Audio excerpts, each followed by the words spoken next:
Following the human's urging, the goblins shouted a battle cry and leaped to attack. The human launched powerful magic as well. The monster mustered all its strength and ripped its feet away from the ground. They came up with the adhesive and the dirt stuck to them, so the monster was slowed down a little but could still fight.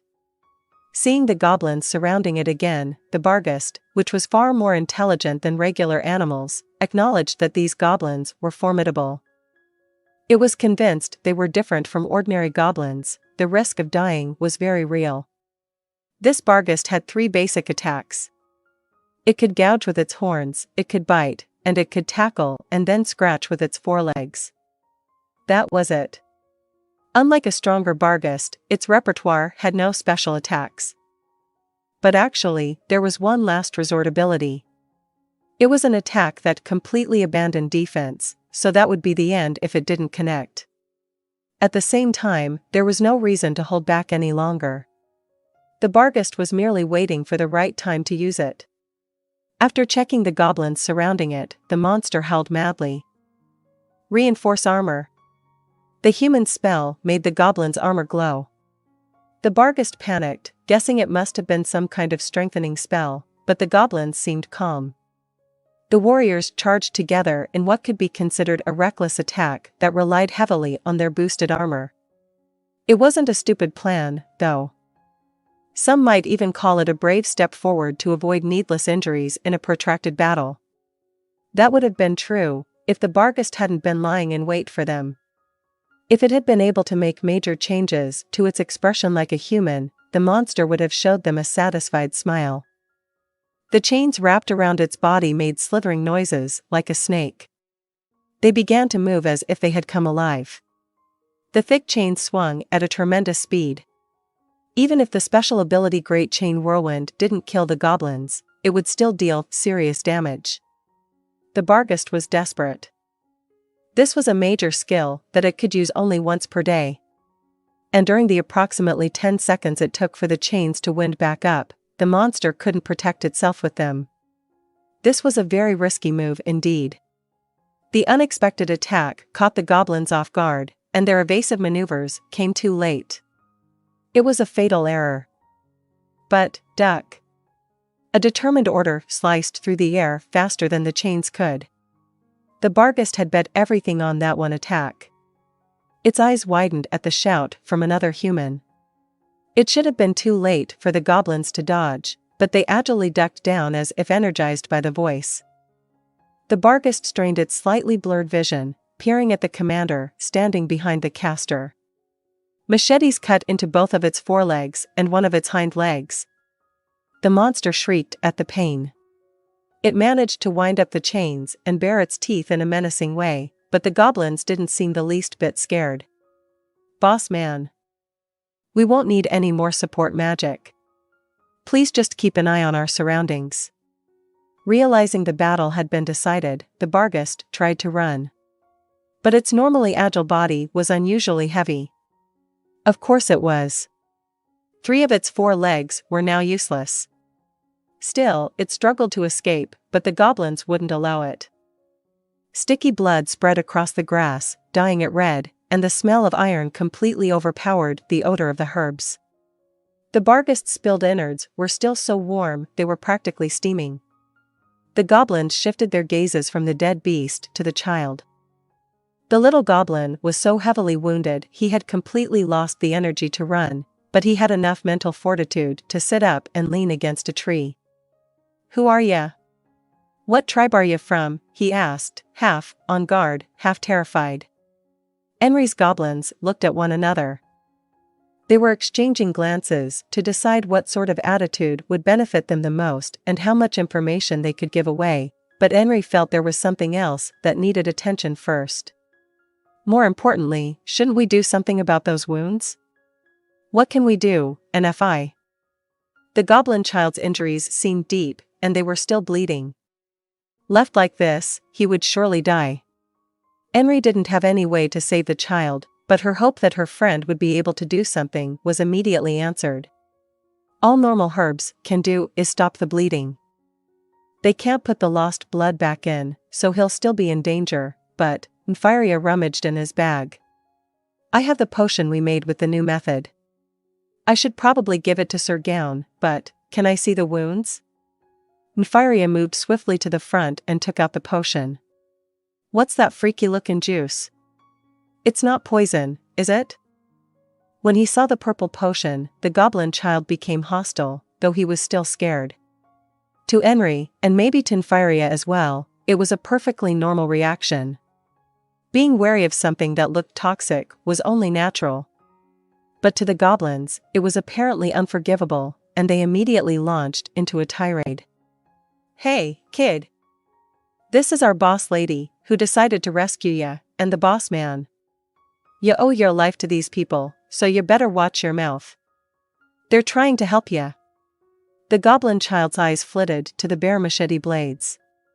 He may have been a child, but even he could tell the goblins were in a foul mood. He quickly withered.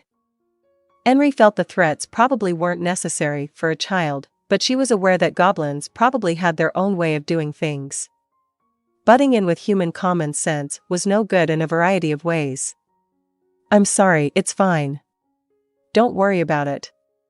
Enri sprinkled the potion on the child as he spoke. The cuts all closed right up. What the heck? It's a gross color, but it works amazing. Then he seemed to catch sight of the goblins looking at him and trembled. I mean, thank you. That's right, kid, gratitude is important. Great. Now we can tell Sir Gown that the experiment was a success. Enri and the goblins understood why he was going out of his way to seek their agreement, and they nodded. Enri was conducting research in potion making with ingredients he received from Ainz Ooal Gown, the greatest caster of all time and the village's savior. It wasn't as if he was being paid, but all the materials were being provided by someone else. It should have been clear who the results belonged to. There were major issues with Enri using a potion without permission, but a clinical trial was a fine excuse. I bet if we told him what happened, Sir Gown would forgive us, but maybe there is some kind of rule for apothecaries. Ya experimented on me? Enri and Enri winced as the child interpreted things differently. But, of course, someone who didn't know the backstory couldn't help but think that. For those two, it ended with a wince, but there were others who weren't so composed. The goblins seemed to be getting pretty riled up, to the point where one of them muttered, "Stupid brat," while he sucked his teeth. Enri gestured for them to calm down. Okay, that's enough. For someone who didn't know the situation, it was a natural reaction, and they were talking to a kid, so it was no wonder he couldn't grasp the big picture. If you say so, boss lady. Shall we get moving? Something else might smell the blood and come over here. We won this time, but boss lady, give us a break, okay? Our mission is to protect ya. Seriously. I was surprised when you shouted out, too. I think that saved us, though, so we can't really, hey, punk, don't be running away. We've got a mountain of questions for ya. If you don't want me to cut your legs off, come quietly. Enri, it's for the sake of the village, boss lady. Come on, kid. The goblin child trudged forward. His wounds were completely healed, so he didn't have any trouble moving. It was his rebellious spirit slowing him down. Goku, holding his bloody machete, spat on the ground. Enri looked to Enri for help, but he silently shook his head. Next, she looked at the other goblins, but she was met with steely gazes that said they supported their comrade's actions. Boss lady, don't worry, I won't kill him. I just want to ask him what happened. Besides, do you think he'll make it if we leave him alone here? The question was clearly aimed more at the child than Enri. He seemed to understand, and the resistance in his eyes vanished. I get it. I won't run away, okay. Then let's move quickly. Do you know for sure if there was only one Barghest, kid? No. There should have been a few ogres, too. I don't know if they came after me or not. And don't call me kid. I'm Arg, fourth son of chief of the Jeeg tribe, AR. Got it. Kid seems good enough to me, but we can talk later. And we don't need to fight. If he wants us to call him Arg, then wouldn't doing that help us build some mutual trust? You're so mature, boss man. Alright, let's grab our bags and go. The party followed Kaijari's instructions. Keeping their guard up, they walked in silence. Enri wanted to lighten the mood with some conversation, but the forest wasn't a world that belonged to humans. She couldn't do something so careless when there might have been other monsters coming after them. The group emerged from the dim forest, with its patches of deep darkness here and there. Bathing in full sunlight banished the tension that had been reigning over Enri's body. She felt relaxed, like there was room to breathe again. For a moment, she keenly sensed that she was back in the human world. Nfiria, walking next to her, seemed to feel the same way and let out a deep breath that could have been taken as a sigh or a yawn. The goblin's bristling tension had also faded. Arg was the only one whose expression was still strained. He looked confused by all the sunlight and wide open space, probably because he had been brought up in the forest, where there were plenty of places to hide. The village is that way. Looking in the direction she pointed, Arg frowned. What's that wall? It looks like the structure of ruin. The structure of ruin? Yeah. It's a horrible place that just got built in the woodlands. No one who goes near it comes back alive. I heard there are undead lurking around it. You seem to know quite a lot, considering no one ever comes back alive. When the structure of ruin was still small, a brave warrior from our tribe saw bone monsters building it. Have you ever heard of this place? No, sorry, boss man, but I haven't.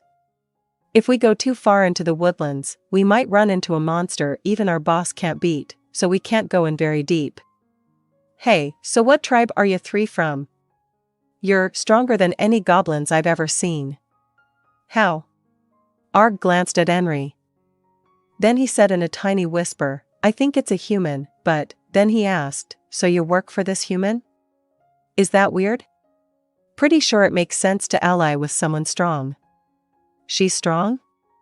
I mean, I know there are supposedly all levels of humans, but... You're a girl, right? And the one hiding his face with his hair is a boy? Enri blinked. What, do I look like I'm not a girl? But if the goblin wasn't sure Nfiria was a boy, maybe he had trouble telling them apart. Next to her, Nfiria whispered something logical. Enri, this kid probably hasn't seen humans before. He probably doesn't know anything about us, besides what other goblins told him. Maybe for goblins it's just harder to tell human sexes apart. But even our clothes are different, but he doesn't know about that kind of stuff. Maybe men and women goblins wear the same clothes. I mean, some goblins have advanced culture and built countries, but he's probably not from a group like that. I see, thought Enri, and she realized she hadn't answered Arg's question. Yes, I'm a girl. So you're a caster? No, why? Arg looked very confused. I'm the caster. I'm an arcane caster. Are you guys married? Is that why? They both reacted with yelps. Well, I just feel like I heard about some tribes where the wife wields the husband's authority, but you're not like that? No. We're not. The goblins looked like they wanted to say something in response to Enri's forceful rejection, but she saw them shrug out of the corner of her eye. Then, why is a girl in charge? If you don't know, that's why you're a kid. Our boss lady is strong in ways you can't see with your eyes. Enri was about to deny that, but she was overpowered by Arg's intent, saucer-eyed stare, and couldn't find the words to explain. While she was at a loss, Kaijari asked the child a question. Okay, now we'll be asking the questions. Why was that thing chasing ya? What happened? Well, hey, shouldn't we discuss those things in the safety of the village? The one who answered Enri's question was, yeah. That seems like a better plan. A woman who hadn't even been there until now. Everyone gasped in shock and turned in the direction of the voice. An eye-catchingly beautiful woman was standing there. She had her hair in braids, and her skin was brown. she wore, according to her, a maid uniform. Some kind of strange weapon-like thing was strapped to her back. She was an extremely shady character, but also a familiar face. Lupus Regina, Beta. The maid worked for the village's savior Ainz Ooal Gown. She delivered alchemy supplies to the Balar house and was also the one who had brought the stone golems to the village and gave them their orders. The villagers took a shine to her right away due to her bright personality and cheerful way of talking. But she was unfathomable in some ways, like how she would suddenly appear out of nowhere. The villagers figured that she must have magic abilities, since she was that great caster's maid, which was how Enri understood it as well. Even so, when the maid suddenly appeared like this, her heart would leap into her throat. "Lupu, where'd you come from?" "Come on, En, I've been behind you the whole time." "Wait a minute. Don't tell me you didn't notice. I thought you were ignoring me." "What?" It sounded like a joke, but her voice was dead serious. Enri looked around at everyone else for help. "Lady Lupu, that's enough joking around. You think I'm joking? I'd really like you to remember." "Just kidding. I was playing around." Everyone became silent, then someone sighed, exasperated. "Well, enough about that. Anyhow, who's this goblin kid?" He can't be." Enri felt Lupus Regina's eyes flitting between her and the goblins and had a bad feeling. "NFI. Guess the goblins got to her first, EY?" Everyone blinked non-stop as her laughter continued. "How awful. A pure-hearted lad's dream, trampled. How hilarious. But seriously, who the heck is this?" Arg twitched as if he'd seen something alien. But Enri understood how he felt. Lupus Regina was cheerful, but her expressions changed so rapidly she seemed manic. The gap between a smile and a sudden straight face could produce a mysterious fear. "I won't snatch you up and eat ya. No worries. I just want a chill explanation about who you are." "Lady Lupu, didn't you agree that we would talk about those things later?" "Yeah, I do seem to remember randomly saying something like that." "Miss Beta, there's a potion I'd like you to take to Sir Gown. It's newly developed, and we have proof it works." "You finally got something, EY, NFI?" "That's right.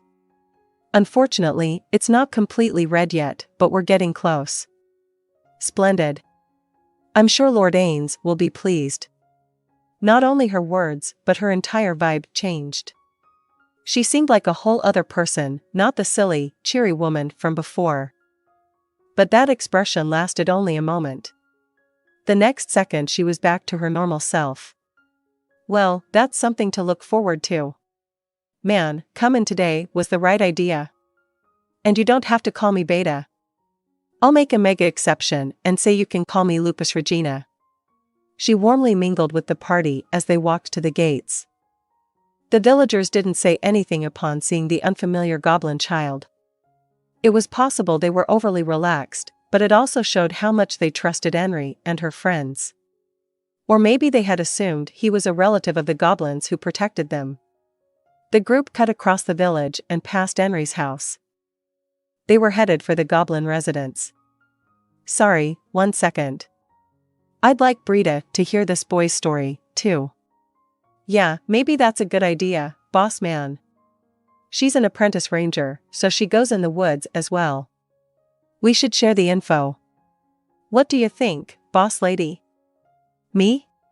She hadn't expected to be consulted, so she hurriedly considered her answer. Seeing no reason to disagree, she nodded. "Yeah, I don't mind. Or rather, I'd like her to listen, too." "Thanks, NFI." Nfiria was off and running with a "got it." "I don't mind waiting here, but maybe we should go on ahead and pour some drinks." "Sounds good. You guys must be thirsty."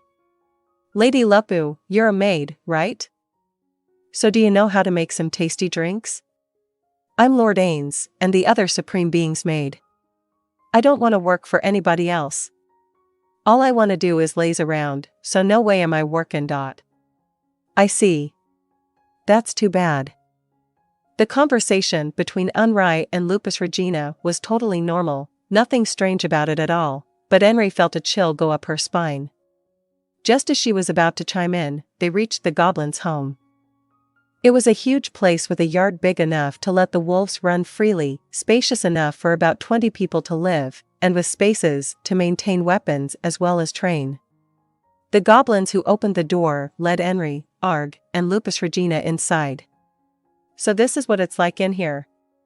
You've never been inside, Lupu?" "I haven't. Can't go in without being invited. I should mention that it's because of manners. Physically, I'd have no trouble." "Miss Manchest is the one with that kind of weird setting." "Miss Manchest?" "Right, N. That's what I call Miss Unfortunate Baby Doll." "Well, it's not like she can't actually enter any room she wants, either. It's a myth, folklore. Anyhow, enough of that. That goblin looks like he's got something to say." "Oh yes. About drinks, would you like herbal water or fruit water?" "We have blackweed tea or water with Highwaley in it." Arg and Lupus Regina didn't seem to understand Enri's question, so Enri explained. "Highwaley is a citrus fruit. Water with cut up Highwaley in it is refreshing. Blackweed tea is a bitter tea. Then I want Highwaley." "I'm good with that, too." "Got it. How about Boss Lady?" "Then I'll have Highwaley as well, please. Also, could we wash our hands? Even though I'm used to the smell, it's sort of, sure, go ahead." "Hey, kid, Arg, this way. We gotta clean you up a bit. And brother, can you put away these dirty weapons?" "Are you sure?" "Should be fine. We can't wash them all now anyhow, and we'll be done with this in a bit." "If you say so." Kayari took the 3 goblins' weapons and left the room. "Arg, would you come along already? Why do I have to wash? I'm clean." Enri could see his hands were filthy. They weren't clean by any definition of the word. "We're not asking for your opinion. The master of the house just told you to go wash up. Or are you such a big shot you can object to what the master of the house says?" Arg pouted and walked next to Enri. She drew some water from a pot and poured it into a bucket. Once she had enough for 4 people, she plunged her hands into the shockingly cold water and scrubbed. She made sure the green under her fingernails came off.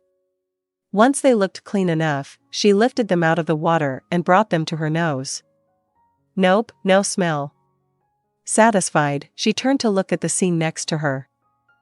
Enri and Goku were washing their hands like she had been, and the water was turning the red of the Barghest's blood. Next, she checked on Arg and was immediately irritated. Even a toddler wouldn't wash up so poorly. He splashed a little water on his hands, squished them together a couple of times, and that was it. He didn't rub or anything. Now that she'd gotten the green stink off her own hands, she noticed that Arg still smelled like crushed herbs. Perhaps for goblins who lived in the woods where magical beasts with excellent senses of smell lived, stinking like this was self-protection. Maybe that was why he didn't have a habit of bathing.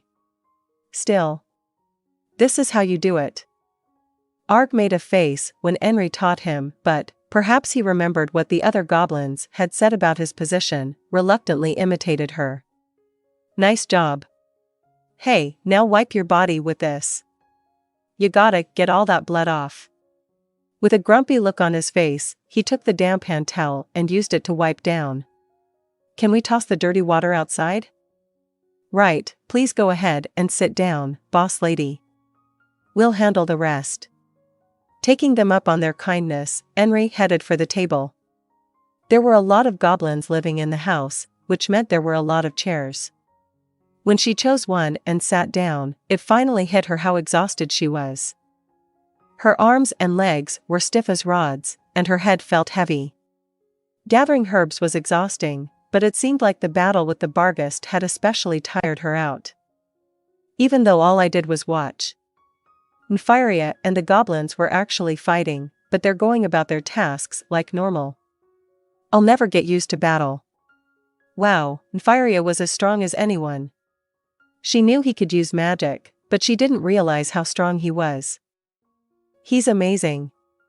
Her old friend seemed like someone else entirely, and a feeling she couldn't put a finger on welled up inside her. It felt a little like surprise, but also completely different and mysterious. After hearing what turned out to be a ceramic cup being placed in front of her, Enri came back to her senses. The cup was filled to the brim with a clear liquid that gave off a citrus scent. She picked it up and took a sip. A refreshing sweetness and citrus flavor spread throughout her body. She practically felt filled with vitality. At some point, Arg had sat beside her. He gulped his drink down in one go and asked for seconds. Lupus Regina didn't touch her drink. Come to think of it, she never eats or drinks. What's up? You're staring awfully hard. Don't tell me you got a thing for me. Man. But, I can't believe you're a lesbian. We gotta tell everybody. What? No. I'm not. Just kidding. You like guys, right? Enri wasn't sure what to say and pursed her lips. Where are they anyway? Here they come. Enri looked toward the door without thinking but didn't sense anyone coming. Really? I can't hear a thing. Arg cupped his hands behind his ears. Hey, are humans a race with really good hearing?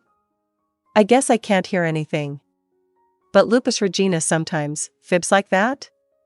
To tease people, I guess? Arg looked at Lupus Regina with a face that seemed to say, what? You were lying? But then his eyes widened. No, I hear it. They are coming. You're amazing. Compared to the boss lady over there, I'm no big deal. Arg took her seriously and gaped at Enri. No, that's not true.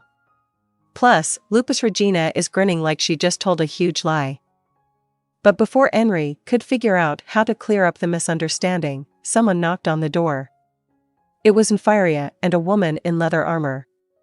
The ex-adventurer Brita was the next person to move to the village after Enri. Apparently, she had been an adventurer in Irantal, but retired after some things happened. She still had to eat, though, so she answered Karn's call and moved in. She was training as a ranger, and Enri heard she showed promise.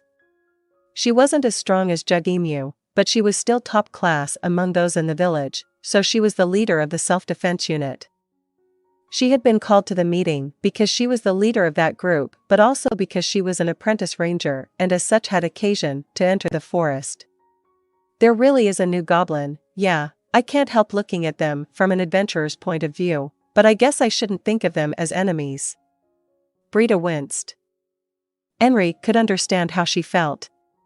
As far as she had heard, goblins were enemies of humans, and it wasn't considered wrong to kill them on sight. But this village was different. In fact, it almost felt like in this place, humans were the greatest enemies. Okay, everyone's here, so let's hear what he has to say. Now then, Arg. Please tell us why you were all beat up and on the run. Simply put, I got attacked, so I ran away. That's too simple. What kind of monster attacked ya? One of the Giant of the East's underlings. The Giant of the East? Who's that? What do you guys call him?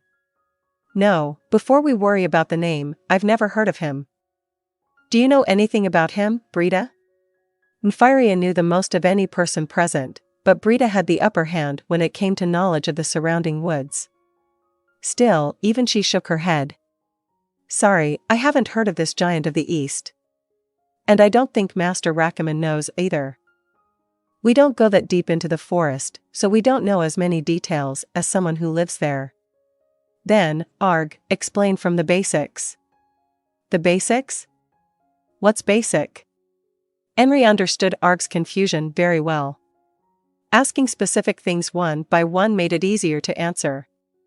Then will you tell us about the strong monsters living in the woods? From my perspective, ogres and barghists are strong, but, if you mean ones that are equal to the Giant of the East, there used to be these super strong ones, called the Three Big Ones. First was the one that used to be around here, the great magical beast of the south. That one was amazing. People said anyone who went in its territory would die. I dunno what happened to it. Next is the Giant of the East. It's building up its power out past the Deadwood Forest. Last is the Magical Serpent of the West. People say it's a gross snake that can use magic. Wait, what about the north? Supposedly, there's a lake up north where lots of different races live, and someone is gathering them all together. I don't really know. But I heard there are twin witches in the marsh. Anyhow, when the great magical beast of the south disappeared, things started getting weird in the forest. I don't know much about it, but I guess some really horrifying guy showed up, changing the power balance, so we were chased off, and then the Structure of Ruin? The ruler of the Structure of Ruin is a little shadow that lurks in the darkness and can command undead. That's what someone who survived going to the place said. Everyone, besides Lupus Regina, looked at one another, worried. First, the great magical beast of the south. Considering that its territory had been in this area, it had to be the magical beast that belonged to the adventurers Enri had accompanied, specifically the one clad in raven black armor. Certainly, with its convincingly powerful appearance, it was worthy of the title Great Magical Beast, and there was no other beast who fit that description. The Great Magical Beast is the wise king of the forest, Hamasuk, right? Well, she is a great magical beast, Brita shouted upon hearing Firia's observation, although she shouldn't have had the chance to see Hamasuk since coming to the village. When they asked, it seemed she had seen the wise king from a distance in Irantal. There were two other beings equal to that one. Every single person present felt shock and fear. So how did you end up on the run? Up until now, those three were in a deadlock. The great magical beast of the south never left its territory, but no one could guarantee it would stay that way. There was a chance that if east and west clashed, it might sweep in from the side the moment one of them won, so no one ever fought in the first place. That makes sense. East and west could team up against south, but south never leaves its territory, so they probably never thought to team up and defeat it. No point in awkward meddling, we don't know what they were thinking. But up until now they each had personal territories and were building their respective kingdoms. But because of the master of that place, the territories have shifted. The two kings decided to fight the king of ruin. So then the two kings started gathering disposable soldiers, Arg explained bitterly. They tried to force us into fighting on their side. But even if we allied with them, they wouldn't care at all about goblin lives. We would have been throwaways, at worst, emergency rations, so we decided to run for it, but seems like it was impossible. Yeah. We got attacked by the Barghest and the ogres. We had no choice but to scatter. I got this far with a bunch of others. We thought if we could reach the great magical beast of the South's territory, then the hunters wouldn't follow us anymore. Arg said he had come this far with some companions, but there was no sign of them. When a sorrowful expression came over Enri's face, Goku spoke. Another team's conducting an investigation in the forest. If there are any survivors, as long as they don't resist, they'll probably be brought back here. I'm sure. The wolves will smell them. So the issue is what else we're up against, besides the Barghest, and if there's anything else coming. If we're unlucky, they'll chase you all the way to the village. Arg, what other types of monsters were there? Barghests, ogres, boggots, bugbears, and wolves, I guess. So you're run-of-the-mill monsters, then. I guess I'd rather hear more detailed descriptions of the Giant of the East and the Magical Serpent of the West, what they look like, what powers they have. Do you know anything? Arg shook his head back and forth. I don't know details. All I know is that they say the Giant of the East has a big sword and the Magical Serpent of the West has a head like you guys and can use magic. All eyes gathered on Firia, but he shook his head. It was too little to go on. The issue is what to do. If a monster equal to that amazing magical beast shows up, honestly, there's nothing we can do. All the self-defense squad is capable of is escorting the womenfolk and making a run for it. Would fortifying our defenses be enough, or should we be thinking of taking some other action? If the commotion stays confined to the forest, then we're fine. Everyone became absorbed in thought. The best thing for people living outside the forest was for these issues to come to a resolution inside the forest. It would be problematic if these events led to a situation where the villagers were completely unable to go into the woods, but in the worst case, they would do what necessity demanded. But if the enemy can mow down tribes living in the woods, they must have gathered a crazy amount of combat power. No. My tribe used to be stronger, too. But way before this, we started thinking about looking for a new place to live, and we sent some adult goblin troops to the ogres. If it weren't for that, we would have been able to put up more resistance. Those grown-up goblins never came back? At Brita's question, Enri cocked his head and seemed to be pondering something. So I'm going to totally change the subject, but I just remembered something, so I wanted to ask, do you talk normally for a goblin? What do you mean? Sorry, maybe that didn't make sense. I met some goblins once before, and they sounded, this isn't a nice way to put it, but not very bright. But since coming here, I see that YGGDRASIL and the others talk normally, and you sound normal, fluent. So I wondered if maybe the goblins I met just happened to be that way, like they were a primitive tribe or something. No, I'm especially smart. Normal goblins don't use much grammar when they talk. Sometimes I have trouble understanding people in my tribe. It's gotten to the point where I even worry maybe I was kidnapped from a different tribe. Hey, I'm only asking just in case, but you don't think I might have originally been from around this village, do ya? You never heard of me before?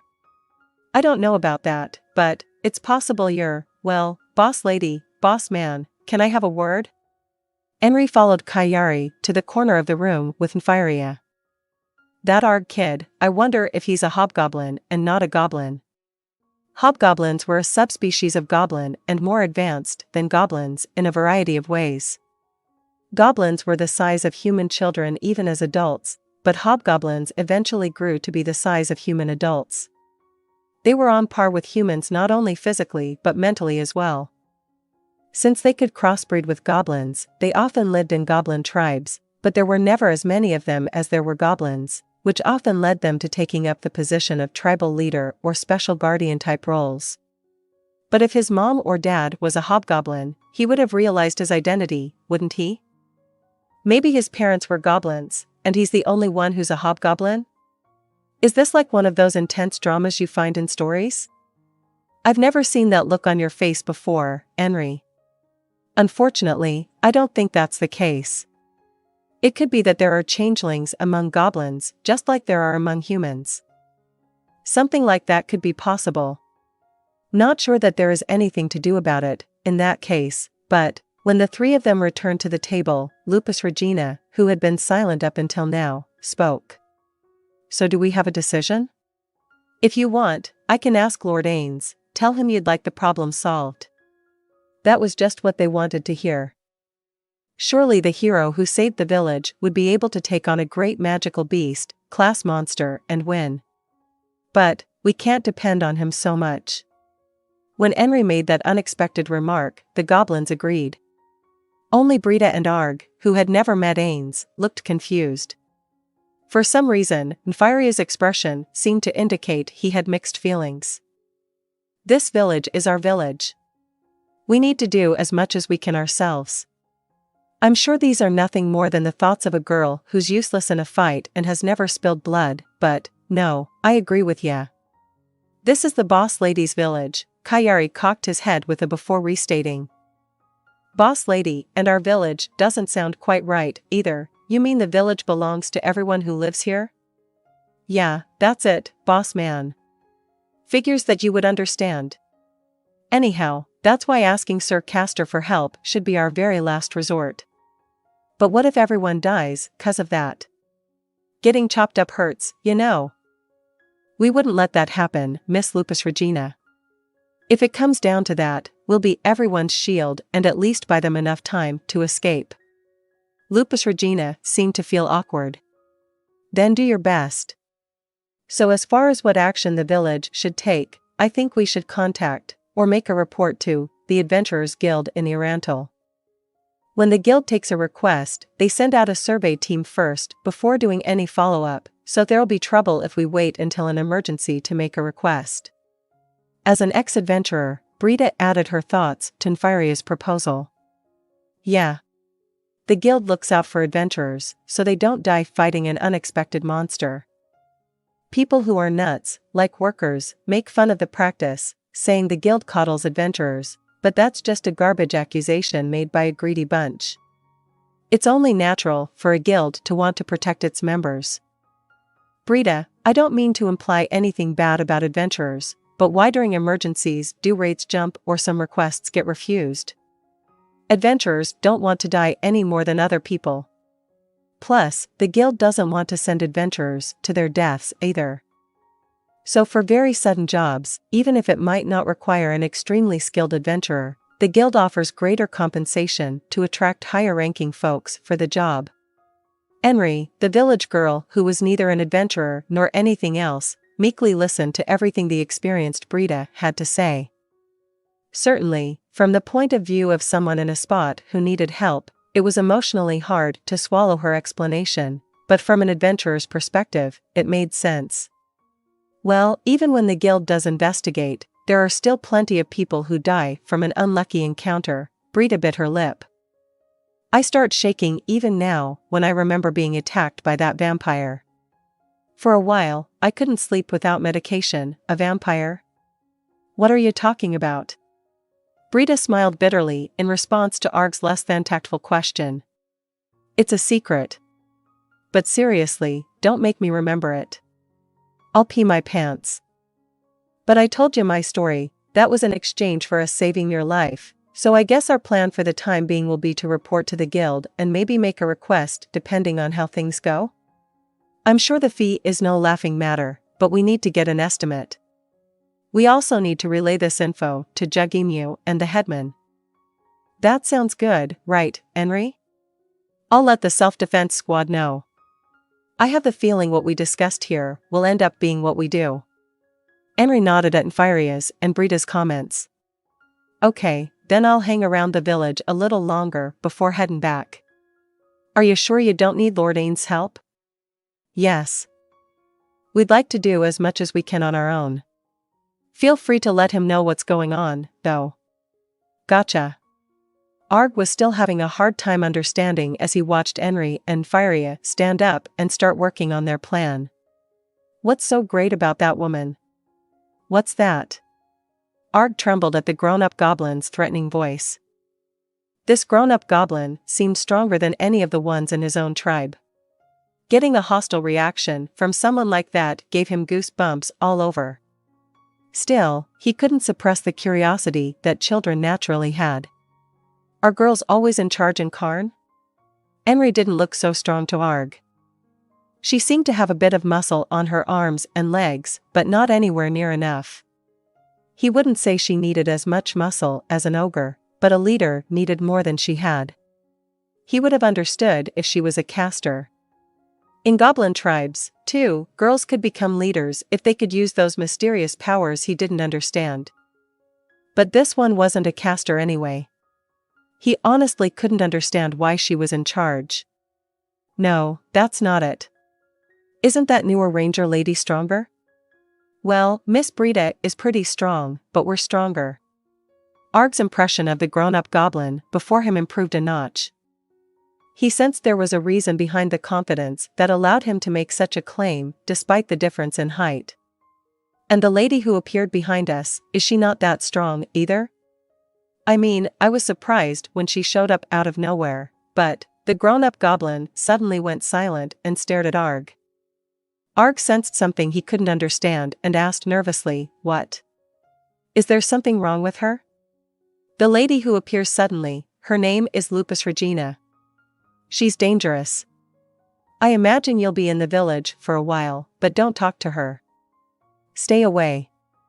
I'm saying this for your own good, okay? And I'll say another thing. It should be obvious, but if you do anything to any of the humans here, you won't get off with just a beating. Be ready to pay with your life. Got it. You're just telling me to accept being treated like a member of a defeated tribe, right? I promise. I won't harm anyone from the Karn tribe. Alright, then. And don't go anywhere near Lupus Regina. Realizing how wary and frightened the grown-up goblin was of her, Arg took the warning to heart.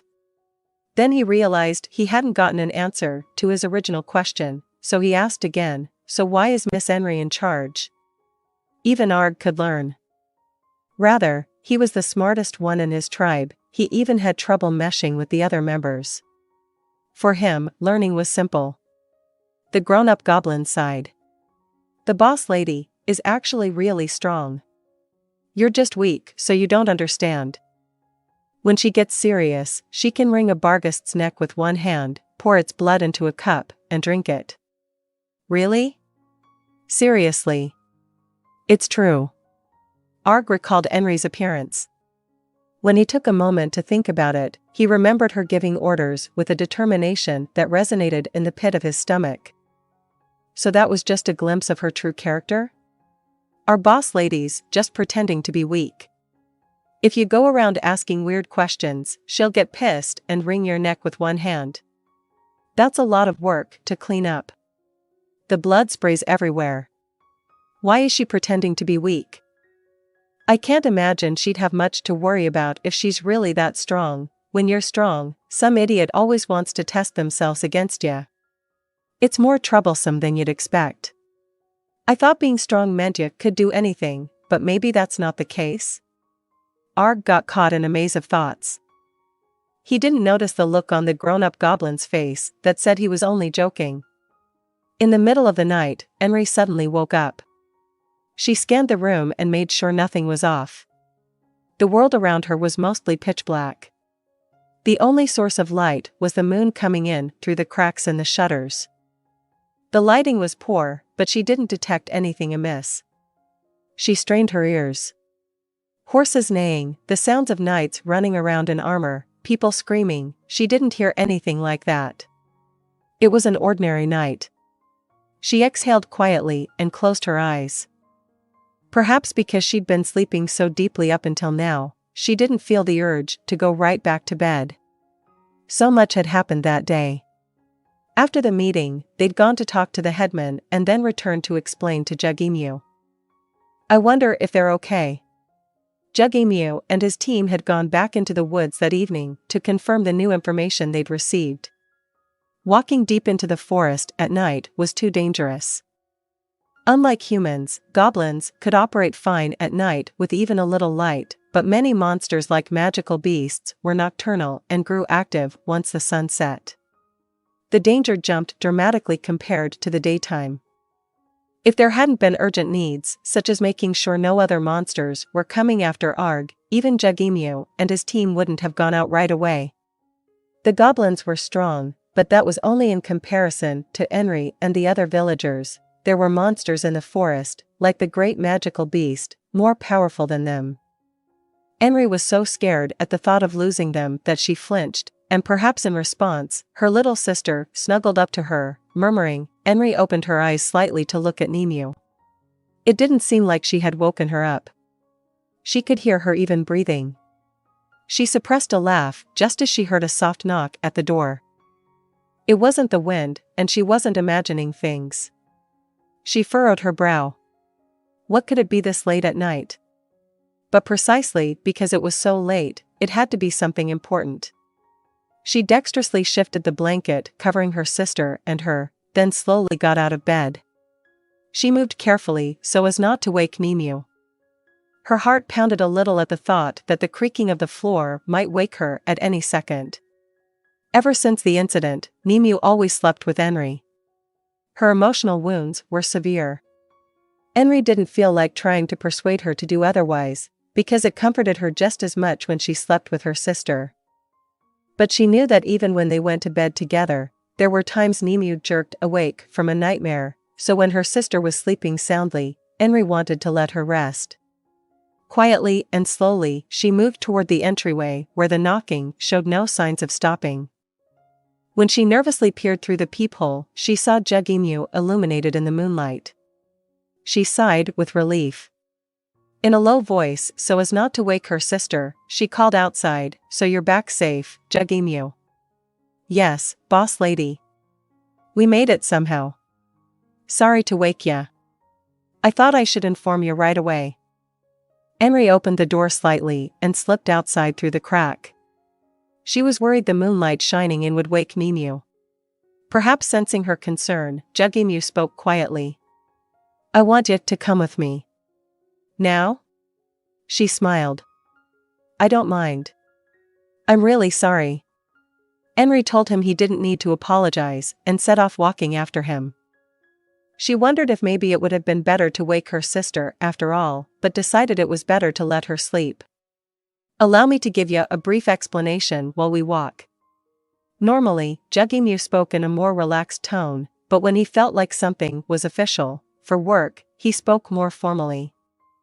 Enri was only a village girl, so she thought he could be more familiar with her, but he hadn't changed in all the time they'd been together, so she had resigned herself to his just being that way. "First, we discovered several members of Arg's tribe." "That's good. But they're mentally exhausted, so they'll need a few days' rest. The boss man should be able to help us out with his abilities." Enri must have looked confused.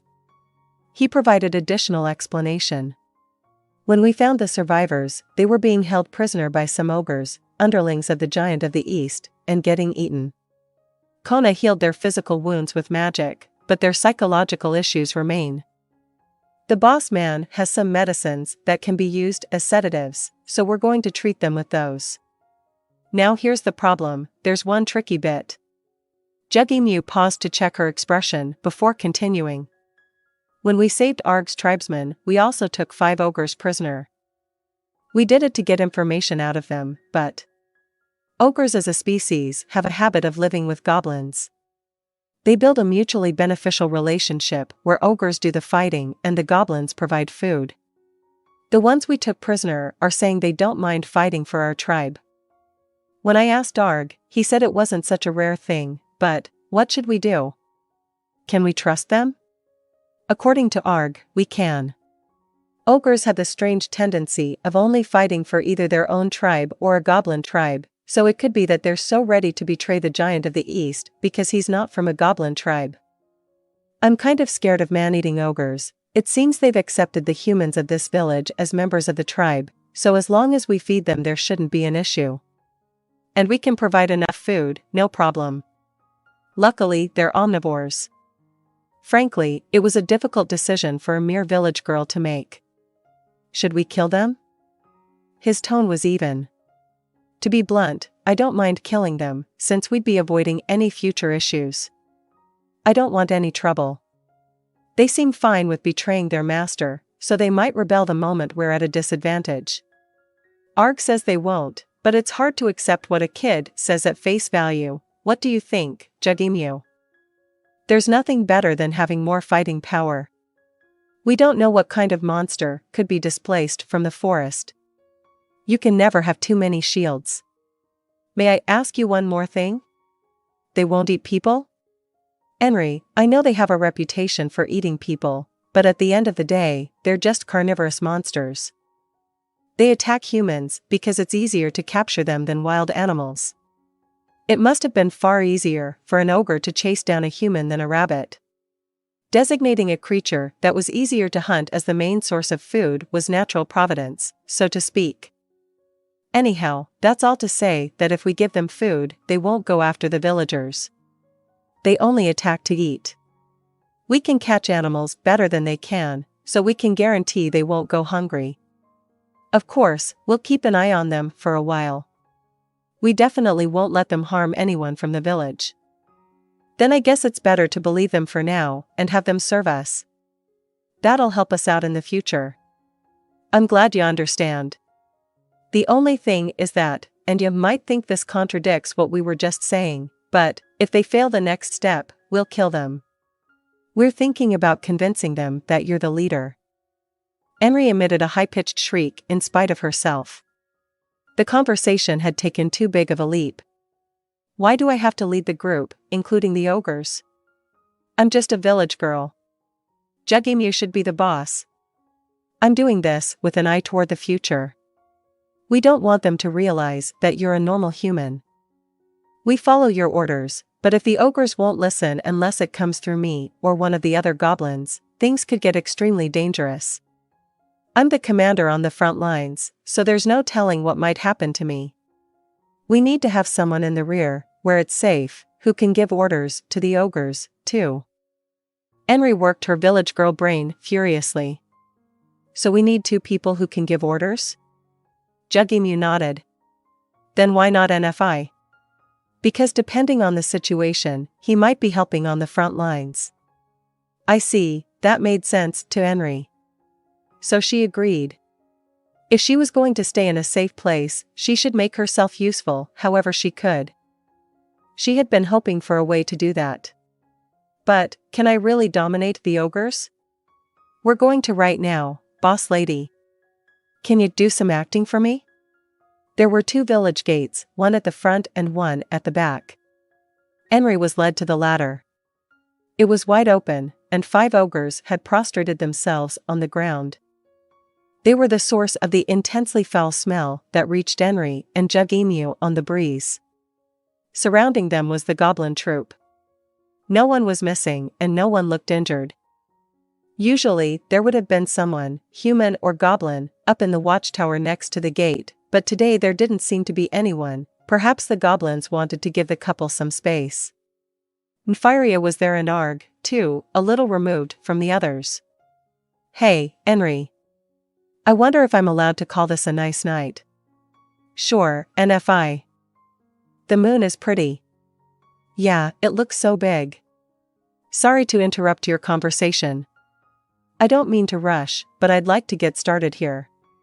After whispering to Enri, YGGDRASIL raised his voice. Hey, you guys.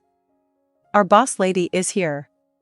She's the one who decides if you live or die. The 5 huge ogres all raised their heads to look at Enri. She felt like an invisible force was pushing on her, but she managed to keep her feet from retreating. If she took one step back, the plan would be a failure, and the goblins would have to exterminate the ogres to nip any issues in the bud. The goblins surrounding them had their weapons firmly in hand. Enri had casually taken out a medicine bottle as well. Some tense time passed. Enri took the ogre's gazes head-on and returned them. She couldn't waver or look away. She imagined the ogres were the knights from that fateful day. Clenching her fists, she remembered the time she'd punched one of their helmeted faces. Don't underestimate me. Everyone is protecting this village. I'm protecting this village, too. After an intense period of time, it might have been just a moment, but to Enri it felt like hours. The ogre's eyes wavered. They looked at one another and then at YGGDRASIL. I told ya, didn't I? Our boss lady is strong. Bow your heads. Enri accompanied YGGDRASIL's words with a shout from the pit of her stomach. Even she was surprised how determined her voice sounded, and she saw Arg flinch out of the corner of her eye. That didn't matter, though. What was important to her was that all the ogres lowered their heads. It seemed, at least for the time being, that they all acknowledged her as their superior. All right, if you got something to say to the chief of the tribe containing this village and us goblins, say it now. With their heads still bowed, the ogres strung some words together with their gravelly voices. Tiny Fright Master. We sorry. We attack your tribe. Forgive us. Your tribe they meant was Arg's. For the sake of simplicity, they had said that Arg and company were members of the Karn village tribe. If they hadn't, the ogre's brains would have short-circuited. We work for you. That's fine. Work for my tribe, she commanded, using up the last of her fight. She'd said only a few words, but she was exhausted. She was as tired as when they had explored the forest. Just as she thought she wouldn't be able to maintain her boss attitude any longer, YGGDRASIL stepped in to help. Good for ya. The boss lady just said she'll spare your lives. The ogres visibly relaxed. It was entirely possible they would have been killed, so it was only natural. The group of them turned to focus intently on Enri. "Chief, what we do now?" She didn't even have to think about it. If she didn't know, she could leave it to someone else. "YGGDRASIL, please look after them. Use them how you like." "Understood, boss lady." The goblin leader bowed once and then turned to the ogres. "Okay, for now, we'll set up a tent for y'all outside the village. Stay there. Hey, you guys, get the tent up." After hearing their orders, the goblins and ogres set off in one cluster. Having them in a tent outside the village could become problematic, so if possible I'd like to make a house for them inside, after they've been trained not to attack the villagers, of course. We have to go around and convince everyone to accept them. I don't think it will be any trouble if you're the one telling them, Enri. Also, about tomorrow, Nfiria and Enri were supposed to take a couple of goblins as an escort and head to Irantal. "Sorry, but I have to treat the survivors from Arg's tribe, so it doesn't seem like I'll be able to go." Those goblins were going to live in the same village as the ogres who had been eating them. They needed both treatment for their injuries and care for their minds, but knowing Lizzie's personality, she would probably have the opposite effect and terrify them. Nfiria was the only man for the job.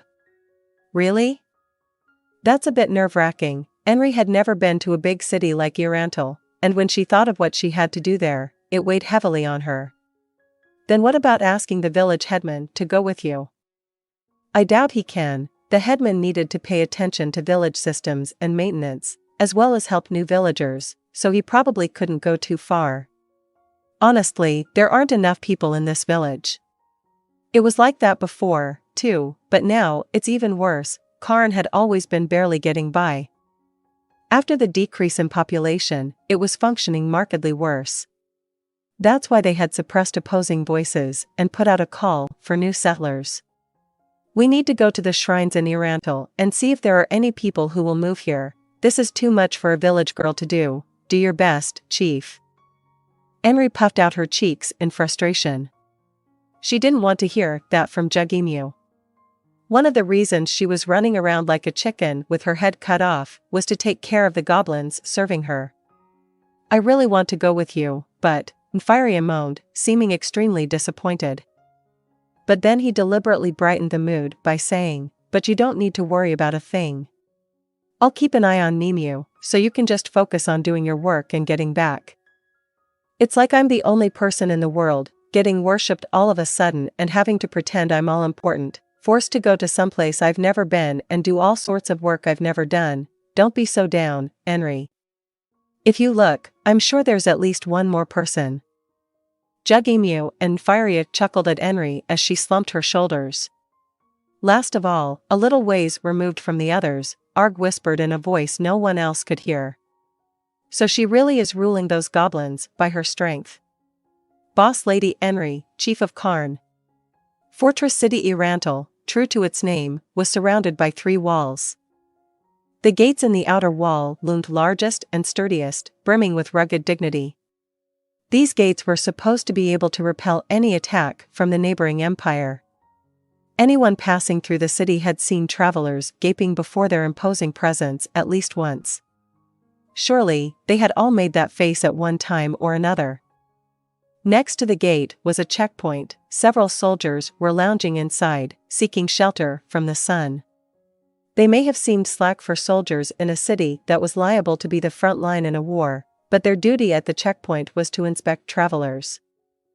It was their job to spot spies from other countries or people transporting illegal contraband, so if no one was entering the city, it was only natural there would be no work. Though these rank-and-file soldiers with nothing to do had not gone so far as to play cards to kill time, they didn't bother hiding their yawns either. They seemed bored at the moment, but when they had work, they always had a lot of it. Especially early in the morning, right when the gates opened for the day, things were hectic beyond description.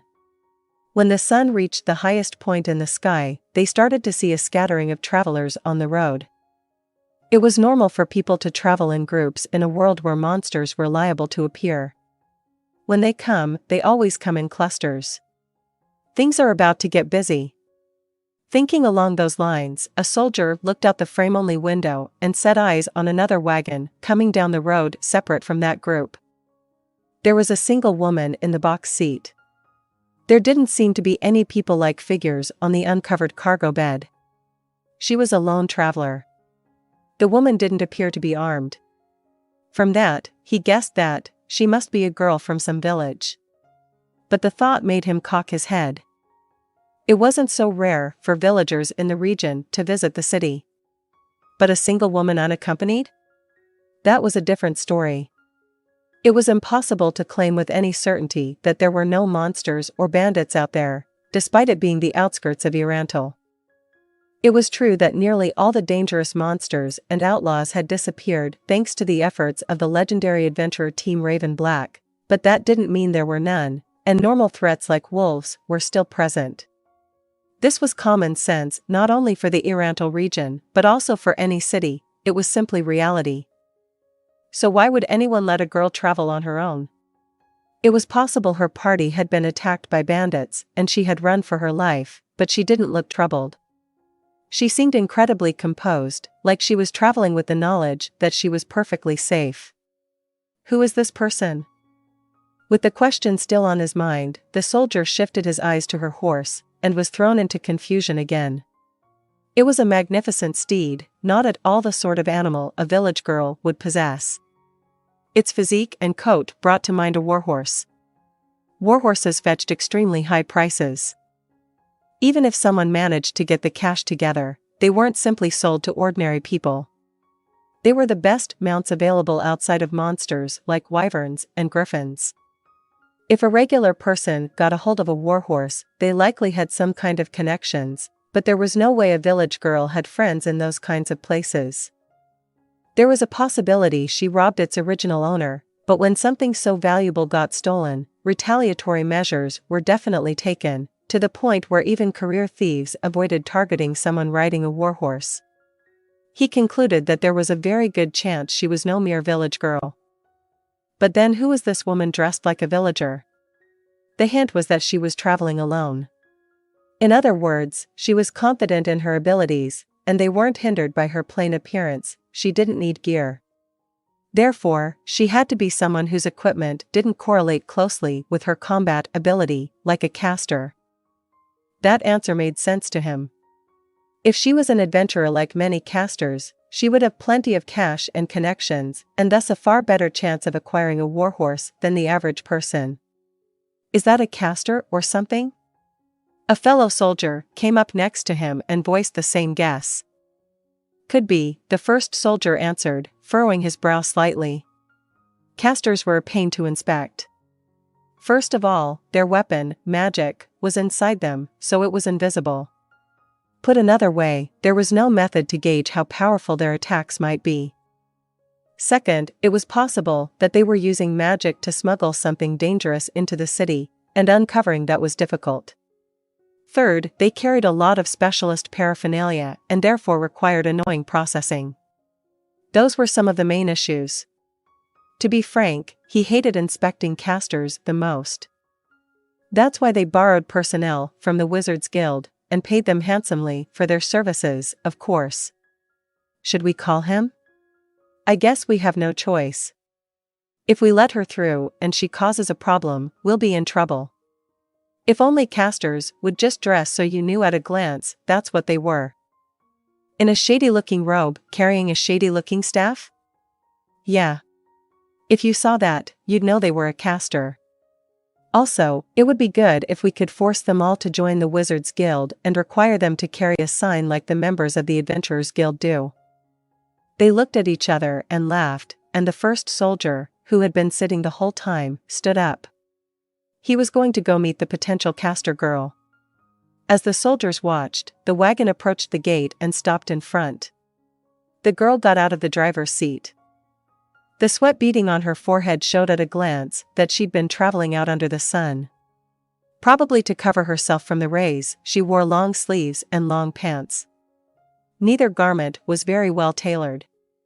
She seemed like a normal village girl who could be found anywhere. But she could have been something else on the inside, possibly hiding something. He'd learned since starting his job that things weren't always what they seemed. He cautiously approached her. "We've got a couple of questions for you, so do you mind coming with me to the guardhouse?" He addressed her with a mild expression and a tone that was on the familiar side, as if to say, "We don't suspect anything of you at all, so go ahead and let your guard down." "Sure, that's fine." The soldier brought her over. On the alert for charm or other mind control spells, 2 soldiers followed at a distance of several yards. The others casually observed as she went by to ensure she didn't make any suspicious moves. "Is something wrong?" "No, nothing. If she can detect subtle shifts in the atmosphere, she's no mere village girl," thought the soldier as he led her to the gate's guardhouse. "Okay, can you take that seat, there?" "Sure." She lightheartedly sat in one of the chairs in the office. "First, give me your name and please name your point of departure." "Okay. My name is Enri Emmett. I come from Karn near the Tove Woodlands." The soldiers exchanged glances, and one of them left the room. He went to go check if she was listed in the ledger. The kingdom kept records on its residents. That said, it was fairly sloppy. Many birth and death updates were late, and some people were missing, to the point where some estimated there were tens of thousands of errors. For that reason, it wasn't good to rely on the ledgers too much, but they could still be useful. Despite how unreliable the records were, there was still a massive amount of information stored within. It would take quite a while for the other soldier to finish checking. Knowing that, the soldier decided to proceed with other matters. "Can I see your pass, then?" Usually, anyone entering a city had to pay a toll, which was also called a foot tax. But making people from that city's domain pay would slow everything down, so it was common to provide a pass to each village. The toll was waived for people who held a pass. Of course, the system varied depending on which noble controlled the land. "It should be here somewhere." Enri started to rummage in her bag, but the soldier stopped her. "No, let me look." "Can you hand it to me as it is?" She obediently gave him the bag, and he made a careful inspection of its contents and found the parchment. He unrolled it on the desk and skimmed it from top to bottom. The literacy rate in the kingdom was low, but checkpoint soldiers obviously had to know how to read and write. Actually, it's more accurate to say they were assigned to their posts because they had these abilities. "I see. There's no mistake. I confirm that this is the pass given to Karn Village." He rolled up the parchment, put it away, and handed the bag back to Enri. "Now tell me why you've come to Irantal." "My first order of business is to sell the herbs I picked." The soldier flicked his eyes out the window to her wagon, where an inspection of her pots was underway. "Can you tell me the names of the herbs and the number of pots?" "Of course. There are 4 pots of Nukuri, 4 pots of Agina, and 6 pots of Enkaishi." "6 of Enkaishi?" "Yes, that's right." Enri smiled with pride. The soldier figured that was only natural. Since the soldier worked at the checkpoint, he had some degree of familiarity with herbs. Enkaishi was one that could be picked for only a very short time right around the season they were currently in, and it was often used to make healing potions. High demand for Enkaishi meant it fetched a good price. It depended on the size of the pots, but 6 would probably make her some decent money. "So where are you planning to take them?" "I used to do business with the Balar family." "Balar? You mean the apothecary Lizzie Balar?" Apparently, she wasn't around anymore, but up until recently Lizzie Balar had been the top apothecary in Irantal and was quite famous. If this girl had been doing business with her, she was probably exceedingly trustworthy. The soldier concluded that he didn't have to dig any deeper. Their job at the checkpoint was to keep dangerous people or items from entering the city. Once something was inside, it was out of their jurisdiction. He nodded with a grunt of approval and looked away from Enri. There was nothing suspicious about her story. Nothing in her face said she was lying either. Once the examination of her cargo was complete, his work would be done for the moment. Just then, the soldier who had gone out returned and nodded. That meant a woman named Enri was in the ledger. Still, all that proved was that a woman named Enri had been born in Karn. It didn't guarantee that the woman sitting before them was actually her, and it said nothing about the sort of life this Enri woman had lived. She could be someone who had traveled, gained great magical power, and returned to her hometown, or Enri could have died on the road, and this person could be a criminal who assumed her name. That's why there was one more thing to check. Got it. Can you please call him? The soldier nodded and left the room again. Now I'm going to perform a body search. Is that all right? Enri looked at him with suspicion. The soldier hurried to add, it's not like there's an issue. Sorry, but this is standard procedure. We barely do anything, so I hope you'll be at ease. If that's all, then I understand. The soldier breathed a mental sigh of relief. He didn't want to anger someone who might be a caster. The soldier who went out came back with another man following him. This newcomer was a caster. His pale face had a hooked nose and hollow cheeks. He was sweating profusely, probably due in part to the oppressively warm-looking black robe he wore.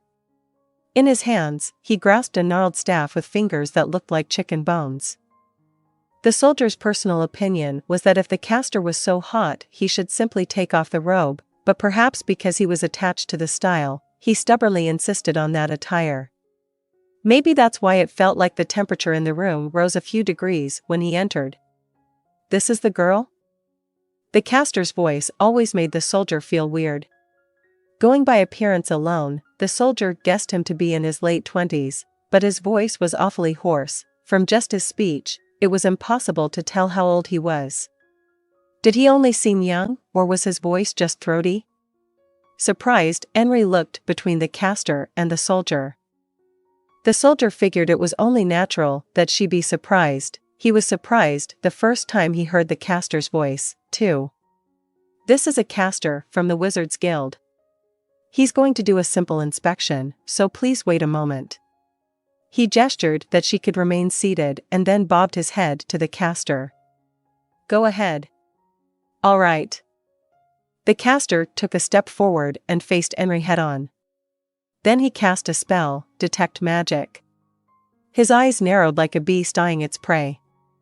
The gaze that made even the solider feel threatened seemed to not affect Enri.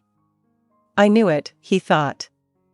Anyone who could remain unfazed under such an intense scrutiny couldn't be a mere village girl. Without experience confronting a monster or someone trying to take one's life, it was impossible to face those eyes bravely. Given her lack of reaction, the soldier felt his assessment was justified. My eyes won't be fooled. You're secretly carrying a magic item. On your hip. Now Enri seemed surprised and looked down at her waist. The soldier braced himself slightly. If it was a weapon, like a sword, he could understand, but he didn't know anything about magic items. You mean this? The item Enri produced from under her shirt was a shabby horn small enough to hide in two hands. It was the sort of thing the soldier would have let pass at a glance. That's a magic item? Indeed. You mustn't be fooled by its appearance. That thing contains great magical power. The soldier was astounded. That item contains enough power that this caster calls it great? How much power could it really have? The soldier started to get the feeling this girl had dressed shabbily on purpose. He felt a chill as if a blade were pointed at him. No explanations necessary. My spells detect all. The caster shut Enri up and cast another spell. Appraise magic item. For a few seconds, the caster's face cycled through emotions, first shock, then awe, terror, and finally confusion. What is this? The power contained here is no normal power, it is far beyond great. It cannot be. What in the world is this? Spittle flew as he shouted and his face grew red. Who are you? We won't be fooled by your clothes. Alarmed by the sudden change in the caster, the soldier also widened his eyes at Enri. I'm a normal person. I'm just a villager. Really? A village girl? Why do you lie, wench? If that's true, then how did you get this item? It makes plenty of sense if you're not a mere villager. Sir Ainz Ooal Gown gave it to me when he saved my village. Another lie, you're saying a priest from the theocracy gave it to you? Is he from the theocracy? Gather your men. This girl is too strange. The soldier had no idea how things were going in that direction, but this caster had never reacted in such a weird way before. He figured he should treat it as an emergency and put his own thoughts to the side. All troops assemble. All troops assemble. In response to the soldier's shout, his colleagues checking the cargo raced over, obviously tense. You expect me to believe this person simply handed over such a powerful item? Where did you get it? There's no way you're just a village girl. No, Sir Gown really did give it to me. Please believe me. The soldier looked between the two of them. Certainly, since he and the caster were colleagues, and the caster had responded to the checkpoint's request for help, the soldier was inclined to believe him. But Enri seemed like only a village girl frightened by the dramatic shift in attitude. Did something happen? Please tell me what made you suspicious of her. First of all, that horn has the power to summon a goblin mob. I don't know how many, but that's the power it contains. The soldier frowned. That could cause quite a bit of trouble if it was used in the city. But was that the only issue? There were plenty of people, like adventurers, who carried magic items. This horn wasn't so strange among all the other magic items, considering that. The way she keeps claiming to be a village girl is also fishy. Would you give a magic item worth several thousand gold to a nobody? Several thousand? It was such an unbelievable sum that both the soldier and Enri yelped. A normal person would never see several thousand gold in their lifetime. This shabby horn is that valuable? Yes. You wouldn't give something like that away without a reason, especially not to a peasant. Of course, it would make sense for a first-rate adventurer or caster to possess such an item.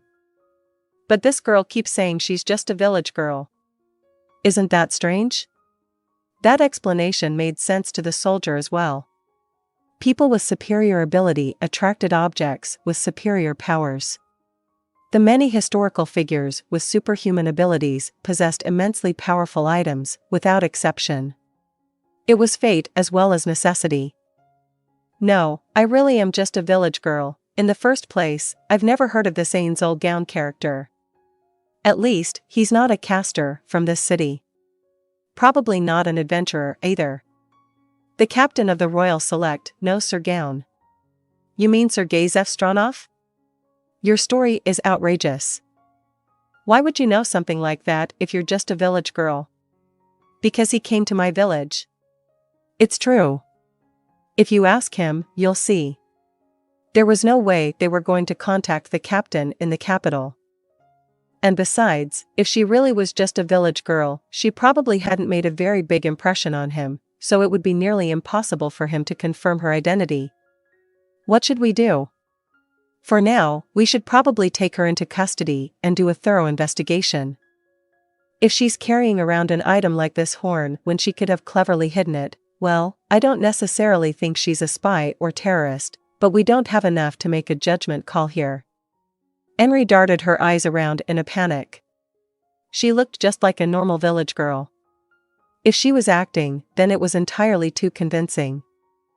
Suddenly the soldiers in the area watching events unfold shouted in surprise, and a new voice sounded. We'd like to enter the city already. What are you doing? When the soldier turned around, he saw a figure in raven black armor standing there. Both the soldier and the caster yelped in surprise. There was no one in Erantil who didn't know the man wearing that armor. The adamantite plate around his neck proved there was no mistake. He was a living legend, a man for whom nothing was impossible, the strongest warrior. It was Mammon of Raven Black. If it isn't Sir Mammon. Do excuse us. What in the world are you? That girl, yes. There was a suspicious girl here, so it took some time to investigate her. We apologize for inconveniencing Enri, that's right.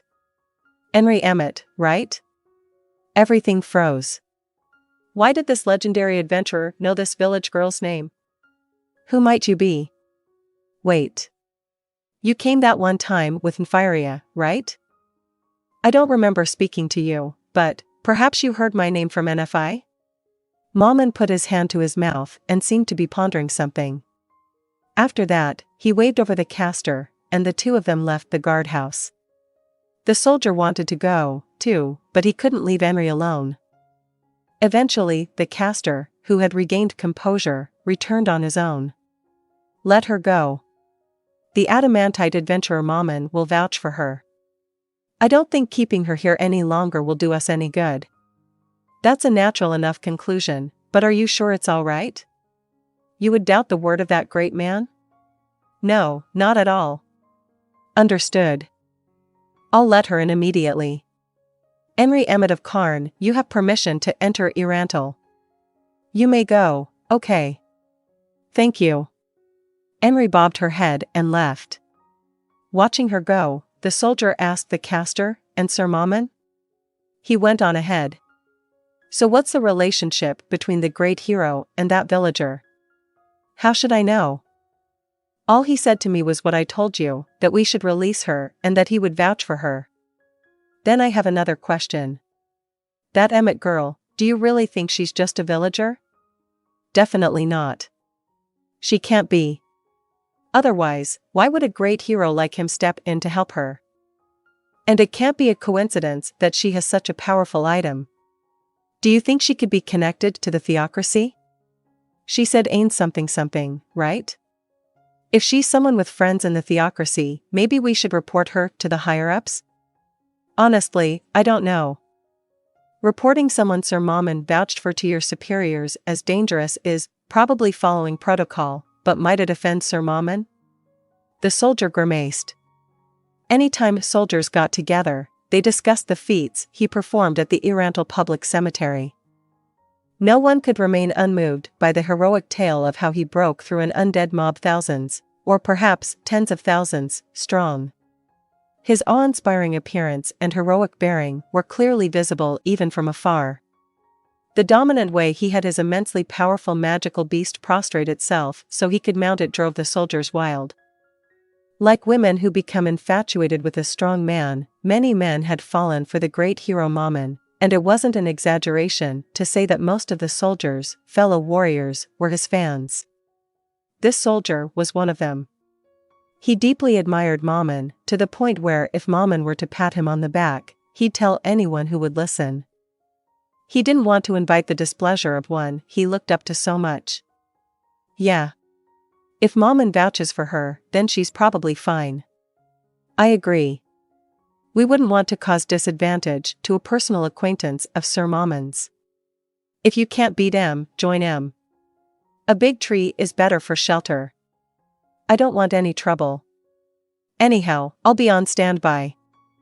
Okay. I'll get back to work, too. As Enri drove her wagon through the gate of Irantal, she cocked her head, wondering what in the world had happened. It seemed like her salvation had come in the form of the adventurer in the raven black armor. If she remembered correctly, he had come to the village once with Nfiria to gather herbs. Normally, she would want to meet him and express her thanks right away, but unfortunately when she passed through the gate and looked around, he was nowhere to be found. Hopefully, he'll understand if I thank him the next time I see him.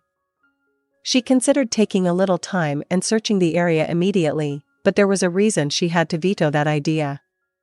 It was a worry reigning over her mind, the thing she was gripping through her shirt, the item that if she didn't directly confirm its continued existence, she couldn't relax, the goblin whatever horn. This is worth several thousand gold? That can't be true, right? Tell me that's a lie. She broke out in a cold sweat. He'd given it to her so casually she didn't think it was worth much at all. Well, no, Nfiria said it was valuable, but this was far beyond what she had imagined. Wait, I used an item worth a fortune? Is that okay? If on the off chance he asked for it back, what would she do? How many pots of herbs would that take? I guess I'd just have to pick herbs my entire life. And she still had one of the items worth several thousand gold in her hand. Is Sir Gown in a position where he can just freely hand out such expensive items? Or did he not know how much it was worth? No, he would definitely know. But what if on the off chance he didn't? Her stomach started to hurt. She glanced at her surroundings. There were only a few people in the area, but it still felt like many times the number of people in Karn. She had the horrible thought that someone might come after her for the horn. I shouldn't have brought this. There is lots of crime in the city, right? What'll I do if it gets stolen? Wait, if someone blows it and the goblins that get summoned go on a rampage, would I be the criminal responsible? Just as she had doubled the amount of cold sweat she was producing, someone sat on the box seat next to her. They moved as if gravity didn't exist for them, definitely by the power of magic. Who? When she turned to face her company, she was overcome with surprise.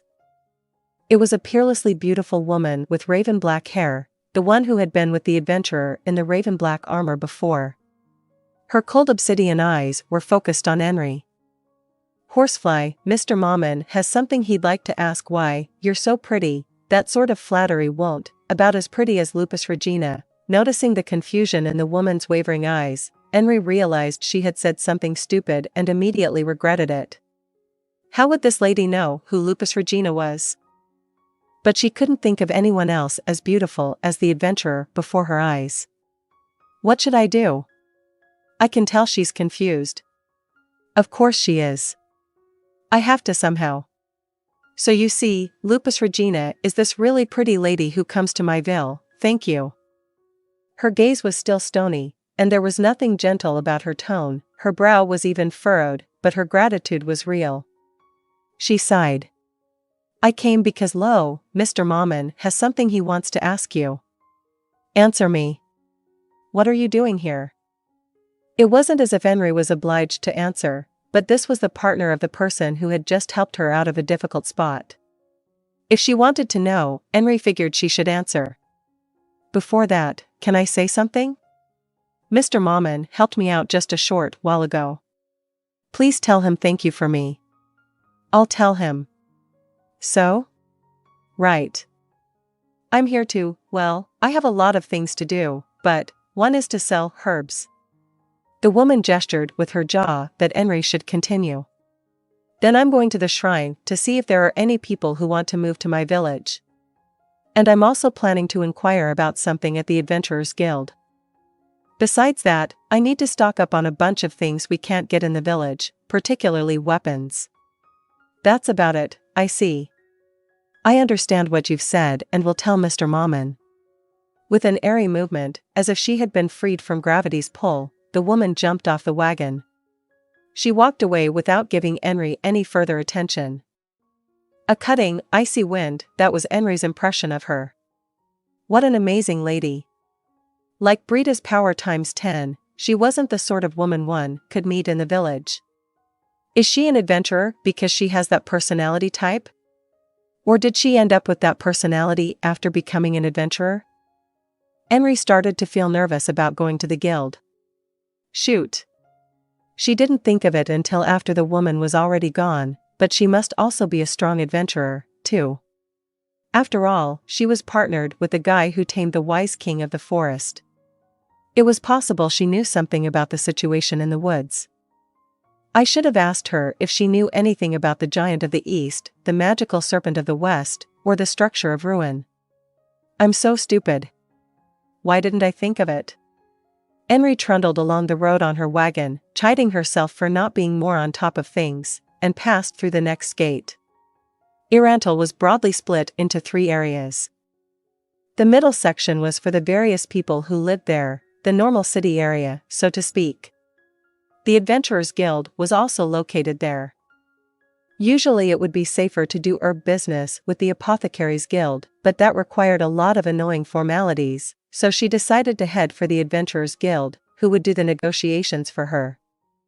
At first, she thought maybe she could rely on her connection with Lizzie, but on second thought, although they were close, she realized using the name of her friend's grandmother was pretty shameless.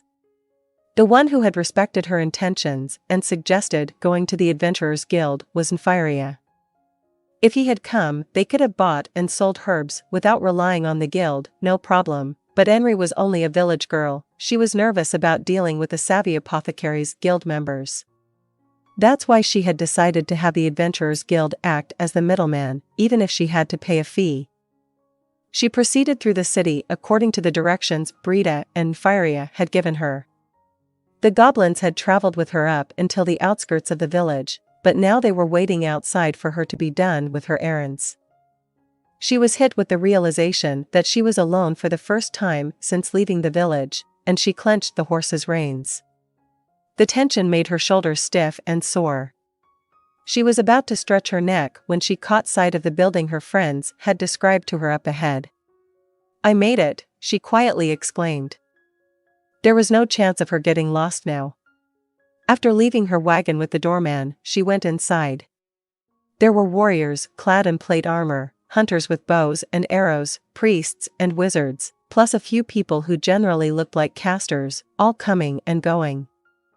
They exchanged information about monsters in the area, seriously examined the sheets of parchment stuck on the board, or confirmed the quality of items they'd purchased with an ease that came only with practice. It was a world full of vigilant eyes, tense heat, and an intense clamor, the world of adventurers.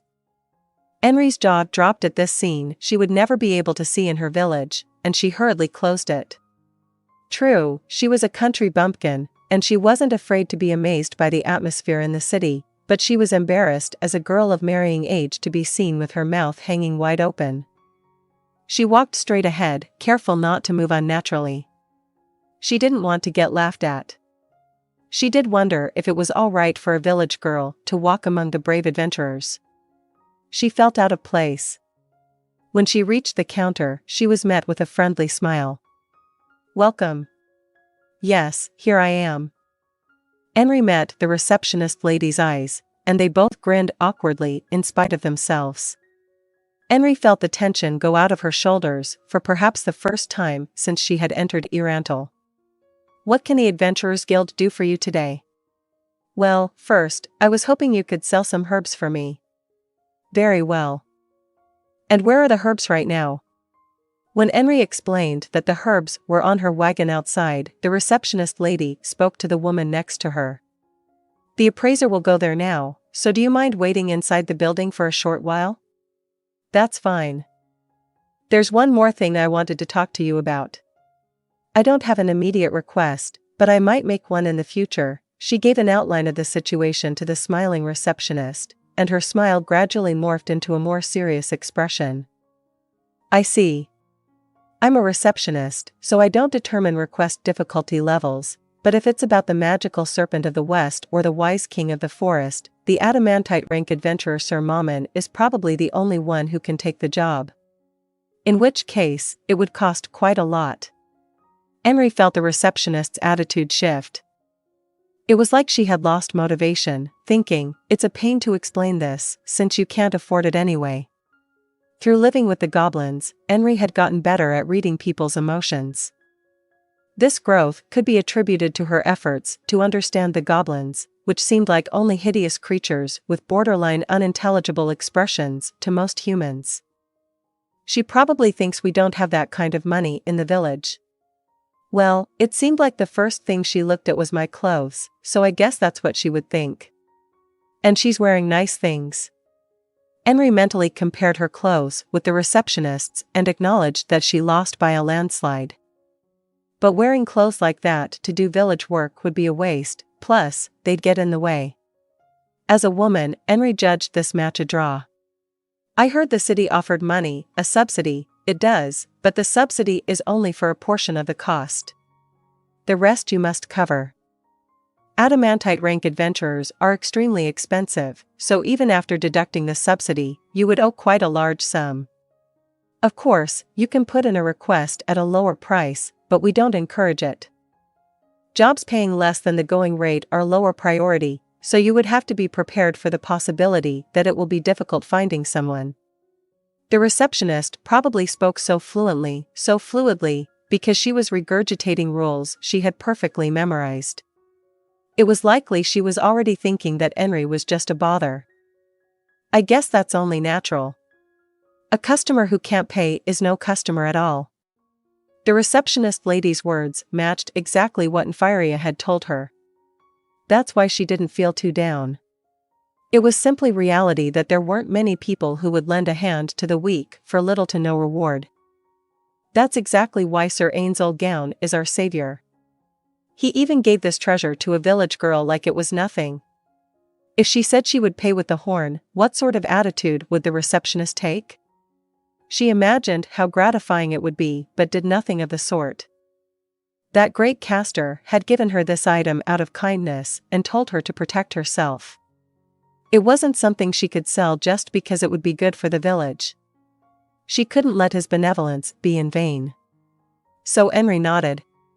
I understand. Please at least tell me how much. I'll take the information home and consult with the rest of the village. Then please do that. If you come when the broker's appraisal is done, I'll have the fee all calculated for you. Enri thanked the receptionist, moved away from the counter, sat on a sofa across the lobby, and thought she would kill time until the broker assessment was done by staring absent-mindedly at the ceiling. I'm tired. Ever since she had passed through the gates, it had been a parade of new experiences. No, nothing had been this bewildering since she'd lost her parents in the attack. Everything was always the same. I thought that way of life would go on forever. Remembering what she had lost, she sighed quietly. Remembering what she had gained, the goblins, her old friend, she shook her head back and forth. I wish they would hurry up. When she was moving, she didn't have time to get depressed. She could empty her head and work hard. Miss Emmett, your assessment is done. At the call of the person who must have been in charge of sales, Enri stood and walked over. Thank you, the amount is. At that moment, she heard someone's quick steps, someone running about as fast as they could, coming toward her. Enri turned her head to find the receptionist lady standing there, panting. Lady Enri Emmett of Cairn. Might I ask you for a little more detail about what we were discussing earlier? It was definitely the same receptionist from before. But she was desperate. Her eyes were bloodshot. Excuse me, I'm about to give her the results of her assessment, I'm talking right now.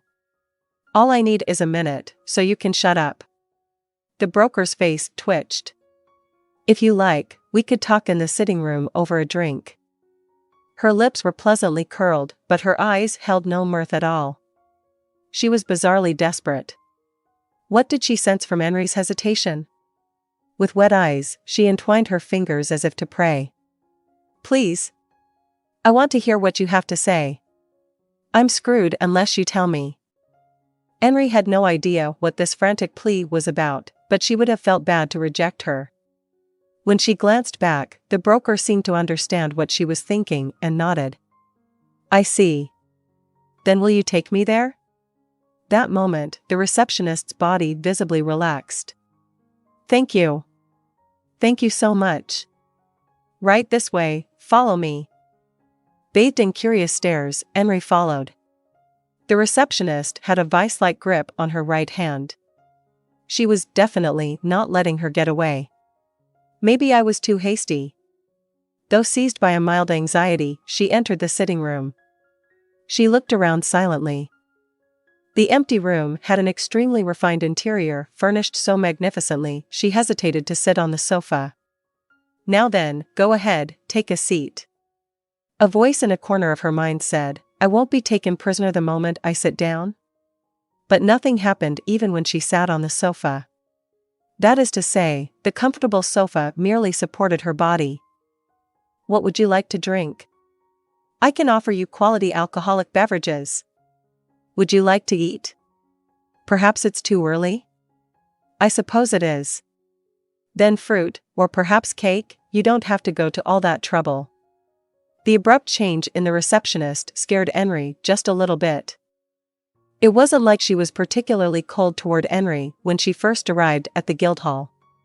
She thought the receptionist's reaction utterly natural and didn't feel like she'd endured any malice or derision. At least, the lady had been more normal than she was now.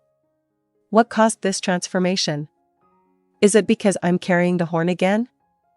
Now, don't be shy. You can have anything you like. We have snacks that go great with our drinks. No, really.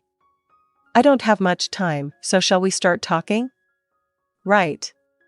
Just as you say. Let's get talking. The receptionist took out a thin piece of white paper. The only paper Enri had ever seen was thick with muddled colors. This paper she was just given had to be a luxury item. Does this mean she has no issues if I use it? Enri started talking. Earlier she'd kept it brief, but this time she went into so much detail she bored herself. A short time later, about when she was starting to get thirsty, her story reached its end. Thank you. I'll bring you something to drink, so please enjoy the refreshment before you go. You can leave the glass here. Thank you very much for everything today. The receptionist popped out of her chair and exited the room as if compelled. Really? What the heck is going on? There was no one around to answer Enri's murmur. In the end, Enri returned to Karn without staying over in Irantal. She had to spend the night in the meadow, but she wasn't worried. On the contrary, she slept quite well, thanks to her friends guarding the wagon now packed with new cargo. You can finally see it. Karn's wall came into view ahead of them. The sturdy logs lined up in a row were a grand sight, but having just seen Irantal's walls, she couldn't help but think Karn's seemed inferior in comparison. There's so much I need to hurry and report to the headman, Enri answered the goblin in the cargo bed. 5 goblins, plus Kona the goblin cleric, were the members of the goblin troop who had accompanied her all the way to Irantal. Chowsuk the goblin rider was also with them, but he was keeping watch at a short distance. You got done half of what you needed, but the thing the headman asked for didn't go so well, was that it, boss lady? Yes. I asked the priest in the city, but no one said they would move to our village. That's weird. Some people have already moved to the village. Why aren't there more? Could the priest or whoever be lying? No, she winced. Frontier villages are dangerous, so people tend to avoid them. I was hoping for third sons or whatnot who ran off to the city after not inheriting any land, but I guess there just aren't many people who want to come out to a place like this if they're not under orders. Also, the folks who have moved to our village so far are people who already spent time in other frontier villages, so their situations are a little different. So that's just how it is? That's just how it is, but personally I'm a bit relieved. Building friendly relationships with goblins and living together alongside them in a village was probably difficult for the average person to accept. She knew people from the city would be against it for sure, and she wanted to avoid trouble. Honestly, if Enri were asked to choose whether to accept new settlers from the city or the goblins, she'd choose the goblins. Just then the wagon jolted, and there was some clinking and clanking from the cargo bed. Sorry. Is everyone all right? Enri looked over her shoulder. The goblins were riding in the cargo bed, but in one corner was a bag, and every time the wagon bumped, it made metallic noises. Yeah, we're fine, boss lady. Don't worry about us.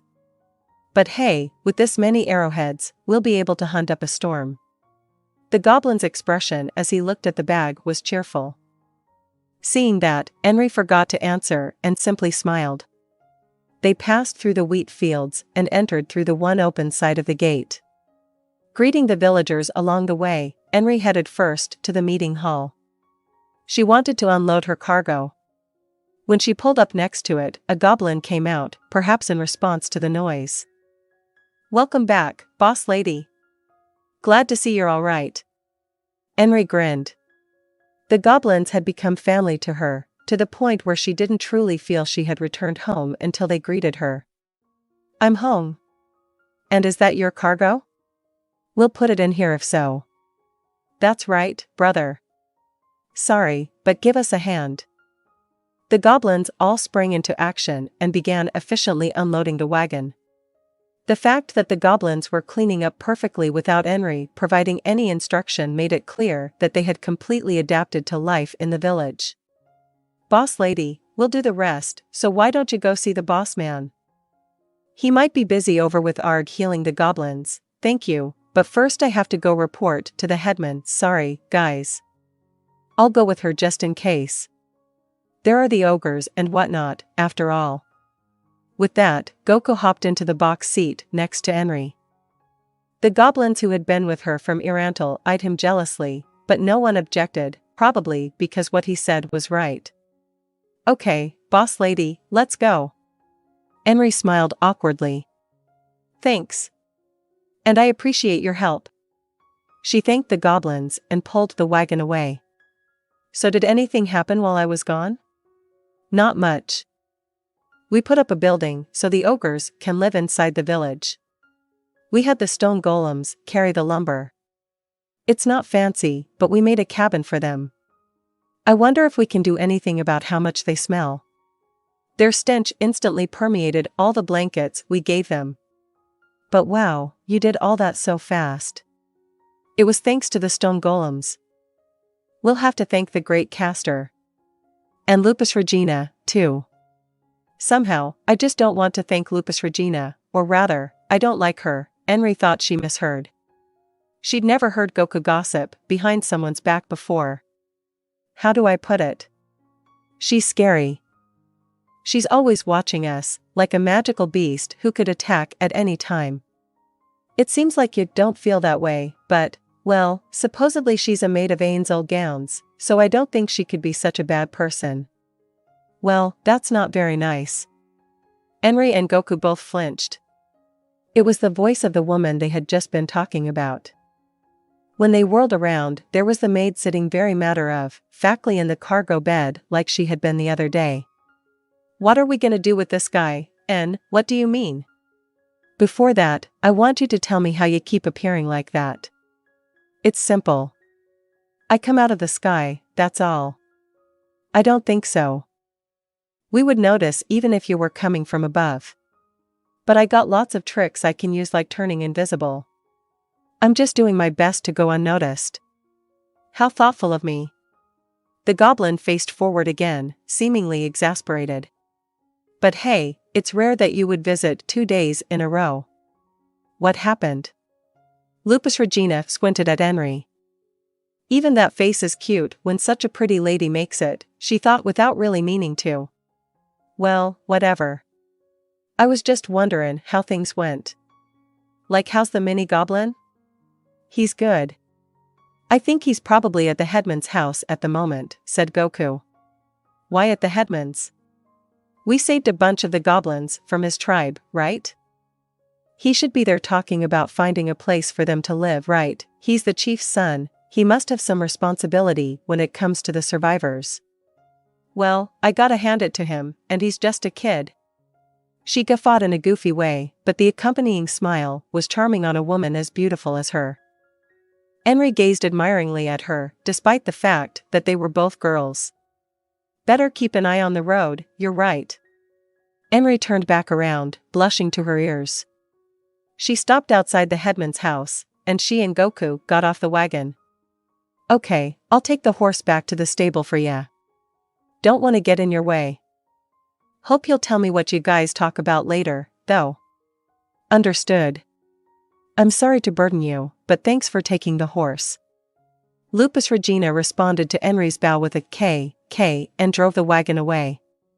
They knocked, announced their arrival to the voice inside, and opened the door. Arg and the headman were sitting immediately inside, facing each other at a table. "Welcome back. Take a seat right there. How was the city?" Enri sat next to Arg as instructed. He seemed to tense up for a moment, but she must have been imagining things. "I'll be going now. Thanks for all your help, Chief." For a moment, they didn't know who he was talking to. Enri, Goku, and the headman were in the room, so he should have been talking to the headman. But Arg was looking straight at Enri.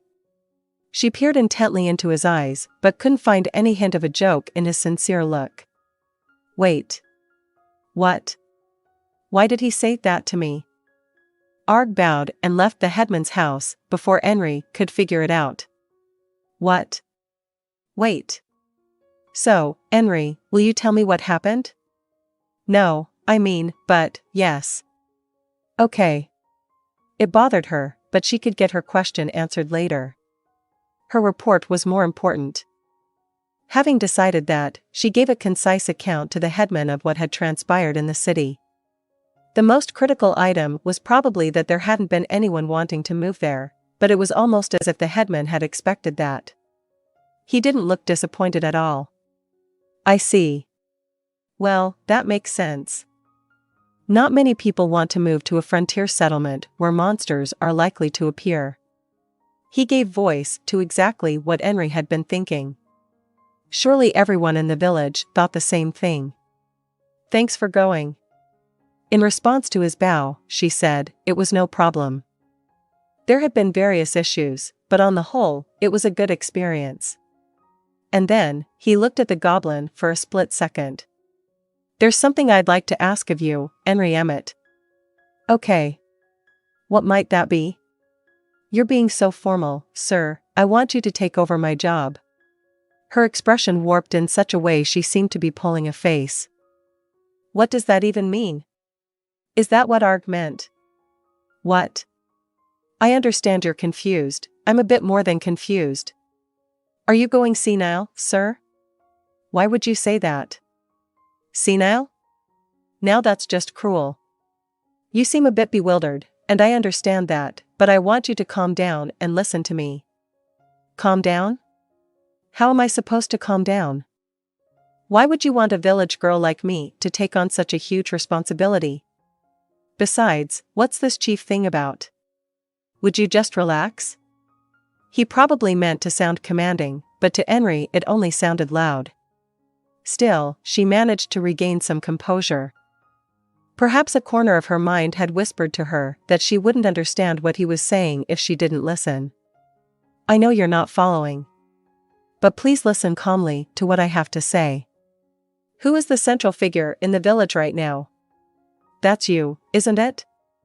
You're the headman. No. I think it's safe to say that you are the center of the village at the moment. The goblins and the new ogres all acknowledge you as their leader as well, right? That's right.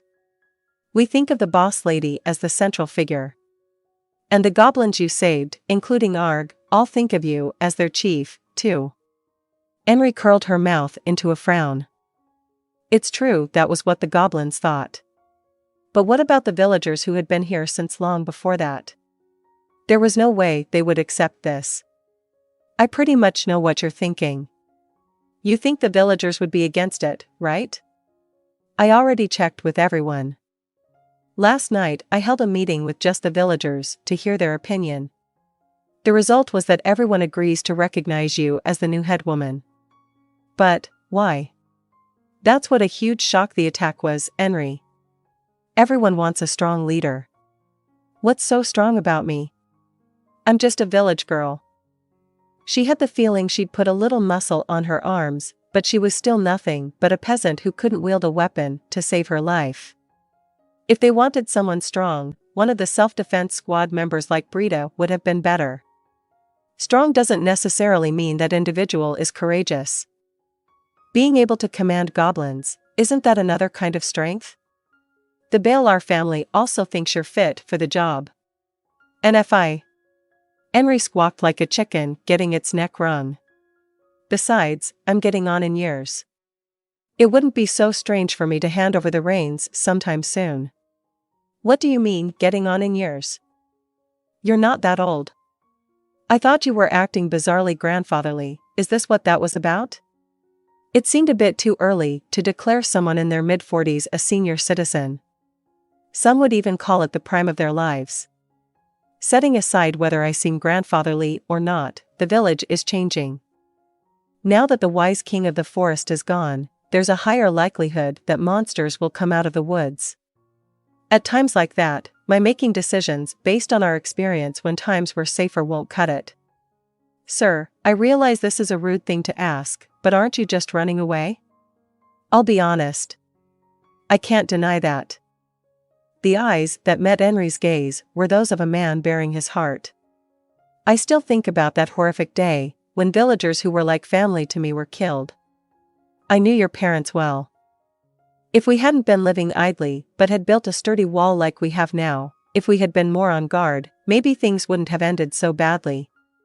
Maybe we could have bought the time until Sir Gown arrived to save us. Enri felt it would have still been difficult. Survivors who moved to Cairn originally came from other villages that the knights had razed. It was possible the walls surrounding their homes hadn't been as solid as the one protecting Cairn now, but regardless, they had still been attacked and slaughtered. Even so, she did agree that if they could have bought even a little bit of time, they could have saved more lives. The old way of thinking is no good.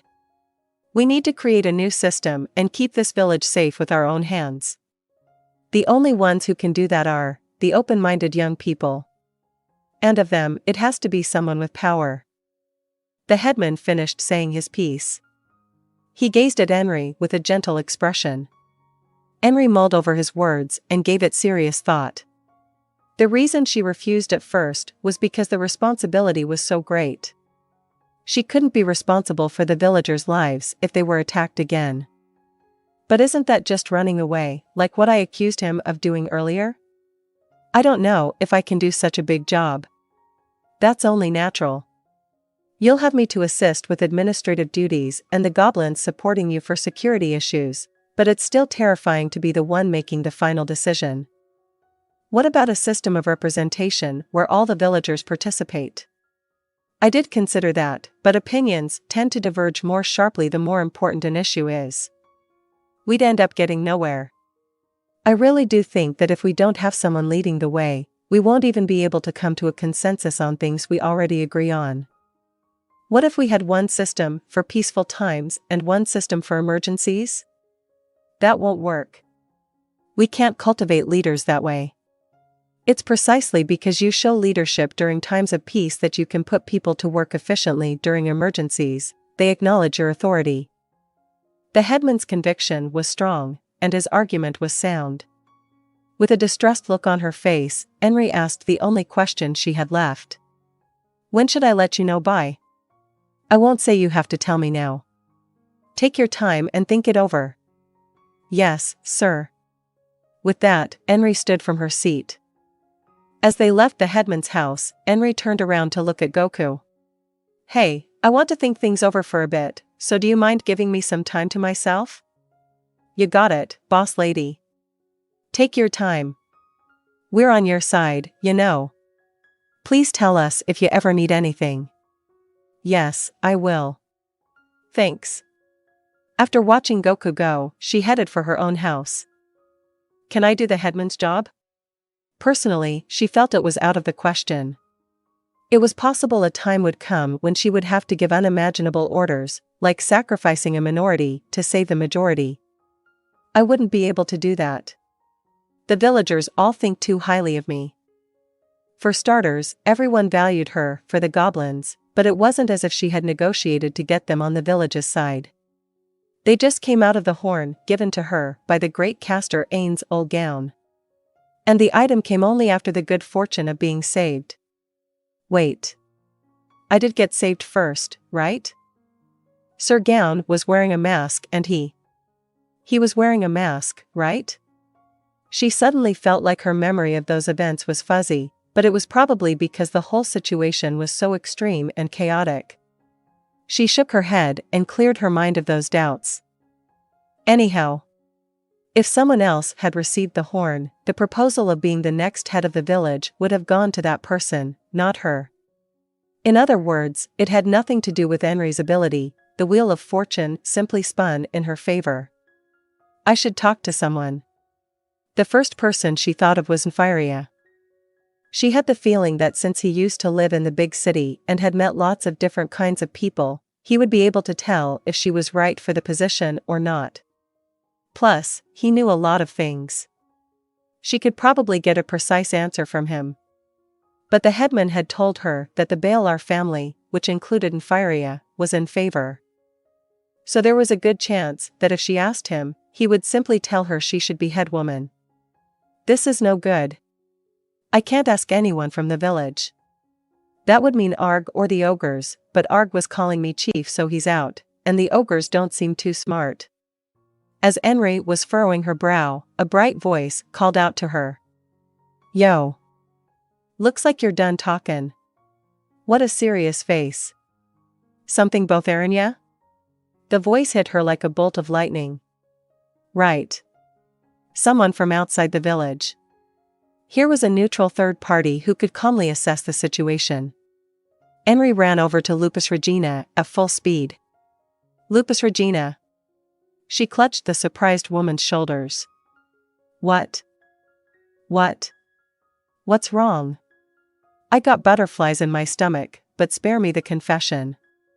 I'm not into girls. Stop. Don't rape me, hold on.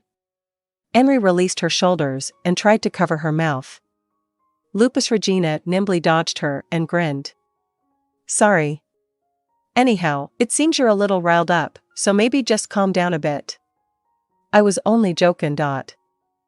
That's a horrible joke, Enri's shoulders slumped. But she recovered immediately. Lupus Regina usually disappeared as suddenly as she appeared, so if Enri didn't ask her now, the maid might be gone before another chance came. Please listen and tell me what I should do. I dunno what this is about, but it'd be great if you could tell me while we walk. I don't want the villagers giving us weird looks. Enri blushed. Lupus Regina had a point. But. Then don't scream about rape. Lupus Regina made a cute face with her tongue sticking out. Lupus Regina. Okay, let's go. Let's go. Without waiting for a reply, Lupus Regina set off, and Enri followed her. Now, tell big sister Lupus Regina what's on your mind. I can teach you everything from sex tips to how to trick boys. Really? You're so mature. To Enri, who had no experience in such matters, Lupus Regina seemed extremely experienced. Although nothing had changed, the maid suddenly appeared more grown up. I may not look it, but I've been around, you know. Been around? As she wondered what that could mean, Lupus Regina gestured at her to bring on the questions. For the time being, she set aside the ones that didn't matter and told her about what happened at the headman's house. So what should I do? Like I know. That was all she said. What? But, Lupus Regina, you said I could talk to you. Sure, but that didn't mean I would give you a proper reply. Well, listen. First, if you only take the job because someone is pushing you, you'll regret it, so definitely don't do that. You should keep thinking till you have an answer that makes sense. Lupus Regina's usual innocence had faded, giving way to alluring beauty. Normally her eyes were round, but now they tapered thin. Her faint smile gave Enri shivers. That's just my opinion, I won't tell you what to do. Break it down in your own head. One thing we can say is that no matter who becomes headman, they'll make a lot of mistakes. As far as I know, there's only about 41 people who can do everything perfectly. So it's stupid to worry about failure. And if you take a step back and really think about it, no one in this village is more fit for the job than you. Why do you think that? Go ask the goblins what they'll do if a monster they deem unbeatable attacks the village, both if you're the headwoman and if you're not. Lupus Regina quietly changed back to her normal cheerful expression.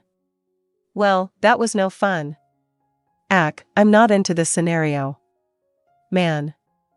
It'd be more fun if instead of you being headwoman, the village got hit by a big, fat tragedy. What? Lupus Regina patted Enri on the shoulder. I think you should be headwoman. As for everything else, you should ask the boy over there. As she took her hand off Enri's shoulder, she twirled around once. It was a light movement, as if friction didn't affect her. Later, then. Lupus Regina walked away while waving. Nfiria and Nemu were standing in that direction holding hands. She patted Nfiria on the shoulder. As if that had poured energy into them, the pair started to move. Welcome back, Enri. Nemu must have been incredibly anxious, because she raced toward her at full speed. For a moment, Enri worried she would be bowled over, but she managed to avoid it by bringing out all the strength in her leg muscles. "You're back sooner than I expected, Enri. You didn't stay the night?" "Hi to both of you." "No, I didn't. I camped on the way back." "I'm glad you didn't get attacked by monsters." "I can't really support that choice, though. The goblins may be strong, but there are stronger monsters out there. We live on the plains, so you don't get too many out here, but still." "Enri, don't do anything dangerous." Nemu grabbed her shirt as if to say she would never let her go again. Enri was the only living family her little sister had left. "My life doesn't belong to only me." It seemed like she had briefly forgotten that. "Yeah, you're right. I'm sorry." Enri gently petted Nemu's head. "Okay. I forgive you." Nemu looked up at her and smiled. "Thanks. Were you a good girl while I was gone? You didn't make too much trouble for NFI, did you? Come on, sis. I'm not a baby anymore." "Right, NFI? I had to take care of the members of Arg's tribe, so I couldn't watch her the whole time, but I think she was good." "You're treating me like a kid, too, NFI? Anyway, more importantly, Enri, NFI stinks." "Nemu. It's the smell of herbs, isn't it? Didn't you say your hands smelled after you crushed them? Is the smell that makes your eyes sting from the herbs?" "Well, there are other things, too, like alchemical items I use as an apothecary." "But, Nemu, don't make it sound like I smell bad, but you do." His face froze. "Well, it's just that the odor clings to your clothes." "I think you'd be fine if you changed out of your work clothes." Enri hurried to explain what Nemu meant, and Faria's face softened a bit. "I don't really have other clothes. In Irantal, I pretty much just wore this." "Then should I make you some?" "You can make clothes? What do you take me for, NFI? Of course I can make simple clothes. I've always bought mine, so it seems amazing that you can just make your own." "Well, thanks, but anyone in the village." "Nemu, we should start practicing." "Okay. All right. Will you go on home ahead of me? I want to talk to NFI about something." Nemu put a hand to her mouth, and her eyes sparkled. "Okay. Got it. I'll go home now. Good luck, NFI." She dashed excitedly toward the house with a wave. She sure listened well. "I wonder if she's hiding something," Enri murmured as she watched Nemu go. "I doubt it. More importantly, what did you want to talk about?" "Of course, I have an idea. Since I participated in the village meeting yesterday, then this will be quick." Enri skipped needless explanation and told him what had happened at the headman's house. But not only that. She told him about her worries and what Lupus Regina had said, everything. After listening to the end, Faria looked her square in the eye and said, "You should do what you think is best, I'll support you either way," is the kind of canned reply I don't want to give. I want you to do it. Why? You're not just a village girl. You're Enri Emmett, leader of the goblins. You're thinking that the goblins aren't your power. But in the end, they are. I'll answer the question Lupus Regina told you to ask the goblins. In an emergency, if you're not the head woman, they'll carry you off and escape before their fighting power is too depleted. They wouldn't do that. They'll say that while you're safe, but if the time came, they would. They told me so. No way, Enri stared at Nfiria in disbelief. She thought he had to be lying, but she couldn't detect so much as a hint of exaggeration. The most important thing to them isn't the village, but you. But if you're the head woman, then the village belongs to you, so they'll stay here and fight as long as they can. That's the only thing that changes, but it does make a difference. By the way, they told me to take your sister and follow them in case that did happen. Enri, you can confirm with them if you want, but don't tell them you heard anything from me." "I'm not going to ask them," she declared. Nfiria parted his bangs and looked at her with wide eyes. Are you sure? There's always the possibility that I'm ly. No, there isn't. You wouldn't lie to me. I believe you. But I guess that's just how important a summoner is. I think it must be partly because it's you. You buy weapons for them and stuff, right? Seems only natural that they would place the highest importance on such a kind master. This isn't the nicest way to put it, but the villagers never gave the goblins anything. They think of them as monsters you summoned. It's only natural to pick the person who sees them as individuals over the people who don't, right? Of course, the villagers didn't necessarily think of them that way, but when she thought back, she had never seen any of them showing their gratitude in a concrete way. But sometimes the villagers treat them to lunch. That's a thank you to you. They're just saying, we'll handle the lunch cost and prep time.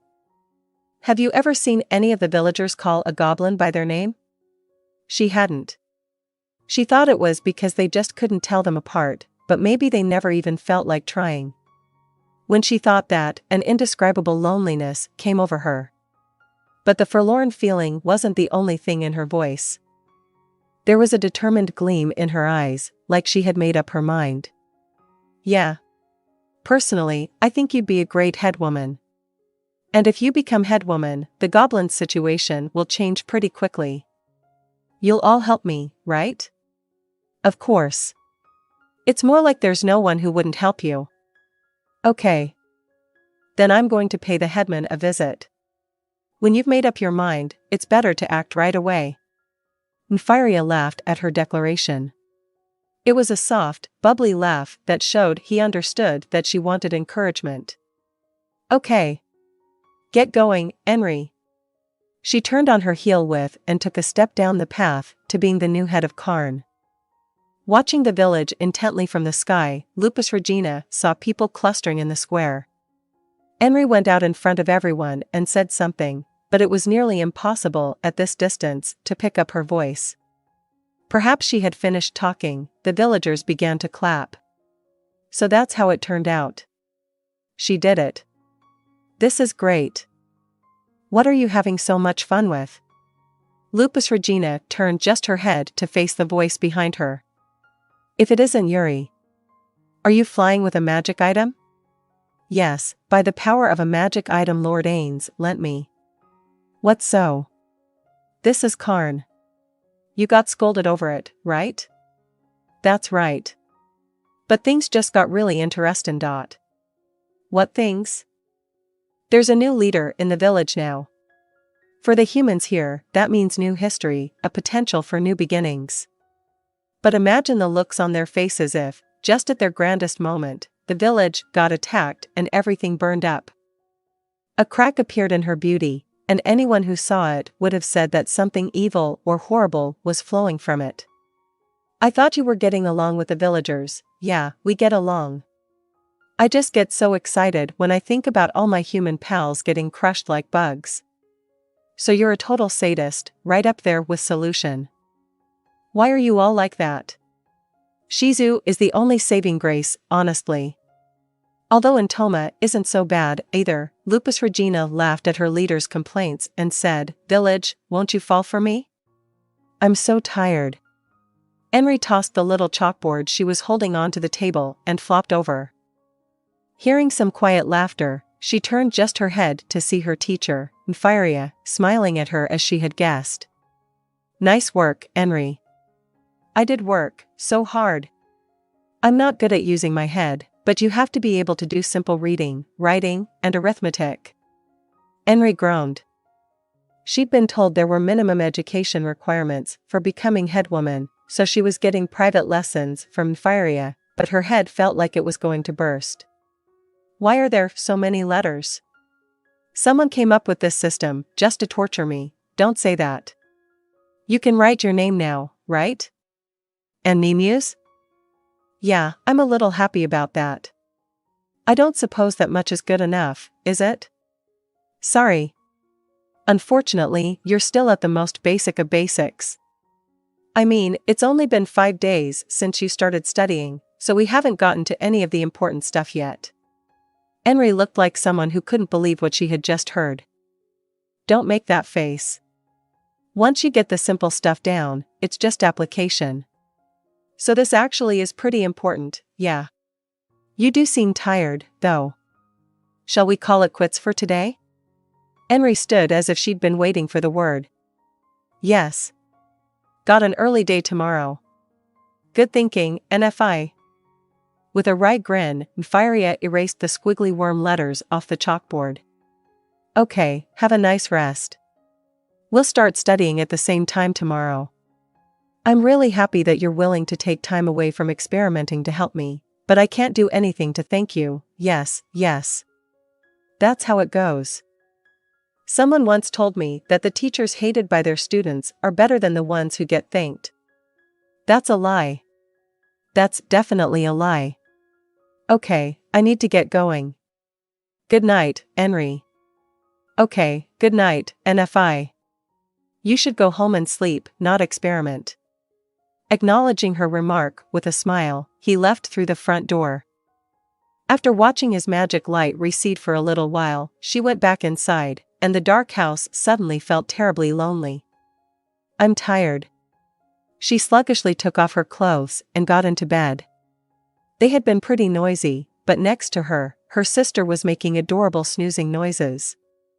Enri closed her eyes in peace. She was sure she would fall asleep right away because she had worked her brain so hard, and she was right. Perhaps only a few seconds after she closed her eyes, she was out. How long had it been since she had fallen asleep? Some far-off noise awakened her from her light sleep. 3 knocks. Then a little while later, another 3 knocks.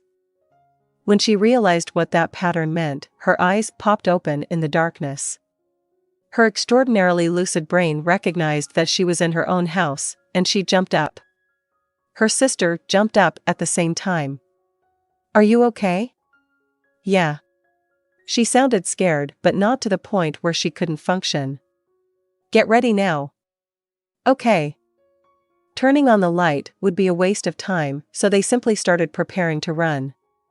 As the ringing of the bell came to them on the wind, they got their things together in an extremely short amount of time, the result of practicing over and over, as well as a product of the fear that had stuck with them from the previous attack. Probably Arg's story planted the possibility in their minds, too. Nemu. You run straight to the meeting hall. I'll be there as soon as I finish my duties. Without waiting for a reply, she grabbed her sister's hand and flew out the door of their house. The bell, still making a racket, signaled an emergency. It meant that attackers had been spotted. She couldn't completely abandon the hope that this was just another drill, but the agitation in the air denied it. It was the same atmosphere as when the knights had attacked. When they neared the meeting hall, Enri gave Nemu a push. Now go. Nemu made a small reply without turning around and ran as fast as she could. Enri felt the urge to go after her, to at least see that she made it into the hall safely. But at the meeting several days ago, she had become headwoman, so she had to act with the entire village in mind now. She wished this would have happened before she'd assumed the position or long after. It's almost like some evil god is watching us. Her inner thoughts spilled out. This really was the worst timing. Boss lady. A goblin ran toward her. What is it? What happened? We spotted some monsters on the edge of the forest. They might attack the village. Understood. I'll follow you. Led by the goblin, Enri raced toward the main gate. Just behind it was the fence they set up only at night, and Enri saw that the goblins were all present. Equipped with the new weapons and gear she'd bought for them, they looked stalwart, like true veteran warriors. As they approached, Enri could tell by the stench on the wind that the ogres were there, too. They had their brand new, brutal-looking clubs firmly in hand. At about the same time Enri arrived, the self-defense squad members, along with Brita and Firia, all gathered from around the village. Arg and 2 of the goblins from his village, who had managed to make a psychological recovery, came, too. Is this everyone? How about Lizzie? Is she coming later? Nfiria's grandmother, Lizzie, was a fairly powerful caster. It wouldn't have been at all strange to have her help defend the main gate. No, she's not coming. I had her go to the meeting hall. That place is important, too. The villagers nodded with conviction. Their families were gathered in the meeting hall. They needed to fortify those defenses, as well. I had members who aren't great with bows go there. If you have any available hands, I'd like some of you to go as well, just to be safe, but what do you think? That's not happening. YGGDRASIL shot down Brida's request with zero hesitation. The villagers who lived with the goblins knew there was no malice in his reply. Enri swallowed tensely, and the goblin leader continued. There are a lot of monsters. Not only ogres, but lots of different kinds. It's too dangerous to split up the force. We don't have an accurate count? Brida, they're in the woods, so we don't have an accurate count. Keeping that in mind, our current count is at 7 ogres, a few giant snakes, a couple wargs, creatures that resemble barghists, and something huge at the rear, wargs, snakes, and ogres working together? Is there a druid behind them? A warg was a magical beast that for all appearances looked like an upsized wolf. They were smarter than wolves, and encountering one in the woods meant a bad time. There's a good chance. If they have a caster, this'll get tricky. They'll have a ranged attack method, too. Should we commit our full force? If so, I'll go call Grandma. I'm not sure that's a good idea, boss man. The meeting hall is the sturdiest building in the village. It was made that way so people could hole up in there if it came to it. It's the village's citadel, so to speak. It's far better if we have someone there to protect it. So we might have to retreat? Where should I position myself? Lead the self-defense squad, Brida. I want you to explain my orders to them in an easy-to-understand way and take other actions as appropriate. So we'll be the second line of defense against the invaders? First will be the archers, and then we'll be behind the barricade, not really aiming but just thrusting our spears? Yeah, do that. But wargs and barghists are quick. If we leave them be, they'll cause a lot of damage, so aim for them first. And if there's a druid, can you all pull back? I have no objections, but will you have enough manpower if the self-defense squad withdraws? If we're lucky, it'll work out somehow. I see. I'll make sure everyone is ready. Can you prioritize taking out the druids or whatever has a ranged attack so we don't get hit in the rear? Man, I used to be an adventurer, but I don't think I've ever seen villagers this brave. Well, I've been thinking that ever since I came here and saw them doing archery drills, it's because they were attacked once. They hated how powerless they were. Enri had been listening in silence, but now she chimed in to speak for all the members of the self-defense squad. And in reality, no one ran away, even if they were pale in the face. They had to make a stand. They had to defend their village.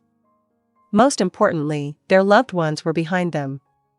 By the way, do we think that, since there are so many of them, it might be some creature who can muster a force, like the giant of the east or the magical serpent of the west?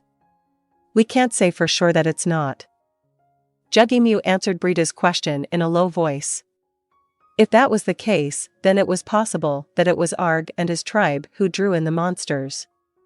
Maybe that's why he had answered so quietly, so the self-defense squad didn't get upset at Arg and his tribe. They had already told the villagers that the giant of the east and the magical serpent of the west existed and that those two were each as strong as the wise king of the forest.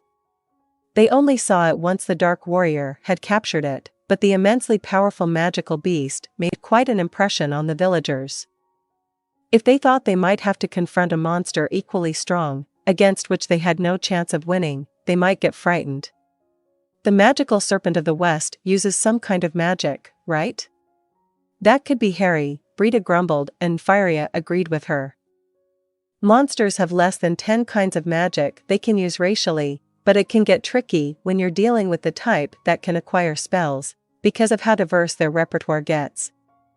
There might be something they can use to get over the wall. I'm glad you and the goblins can use magic, but when the enemy can, it feels like they're cheating, Enri whined, and the villagers winced. Don't tell Sir Gown I said that. At that, many of the villagers cracked a smile. Maybe they're a little calmer now, thought Enri. Too relaxed was no good, but being too nervous would prevent them from fighting with their usual strength. The current atmosphere seemed just right. Don't worry, guys. All you have to do is shoot your bows from the rear. We'll be the front line. The goblins had trained the self-defense squad with that purpose in mind, so that was the most appropriate position for them. It was extremely difficult for such a small village to procure enough swords and shields for everyone, so they didn't have enough gear to properly equip the self-defense squad for fighting on the front line. In the first place, they may have been called the self-defense squad, but they were still just volunteers from the village. Their members had some degree of muscle from their habitual use of hoes and spades, but that didn't make them skilled with a weapon. Only people with ludicrous potential could become strong enough to defeat monsters while training only during their spare time between farming tasks. Having concluded for the above reasons that they couldn't train the villagers up to the level necessary to fight on the front line, the goblins taught them how to use bows and arrows so they could act as the rear guard. Although their skills had improved and they could hit a target with decent accuracy, they didn't have the strength to draw powerful bows that conveyed superior penetrating ability, so they probably wouldn't be able to deal damage to monsters with thick hides. Still, if they were lucky, an arrow from a volley might strike a weak point. Alright, line up so that you can aim for the area right on the other side of the gate, just like we practiced. Arg, your guy's job starts after the gate gets broken down. We'll have you line up with the self-defense squad members and use spears. Consider anything Brita says an order from the boss lady herself and obey. Okay. Leave it to me. That's the spirit. No running away, you hear me?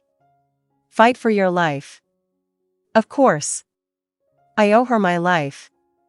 I don't even mind taking the farthest position out front with the ogres. Stupid kid. If we left it all to ya, the enemy would break through right away.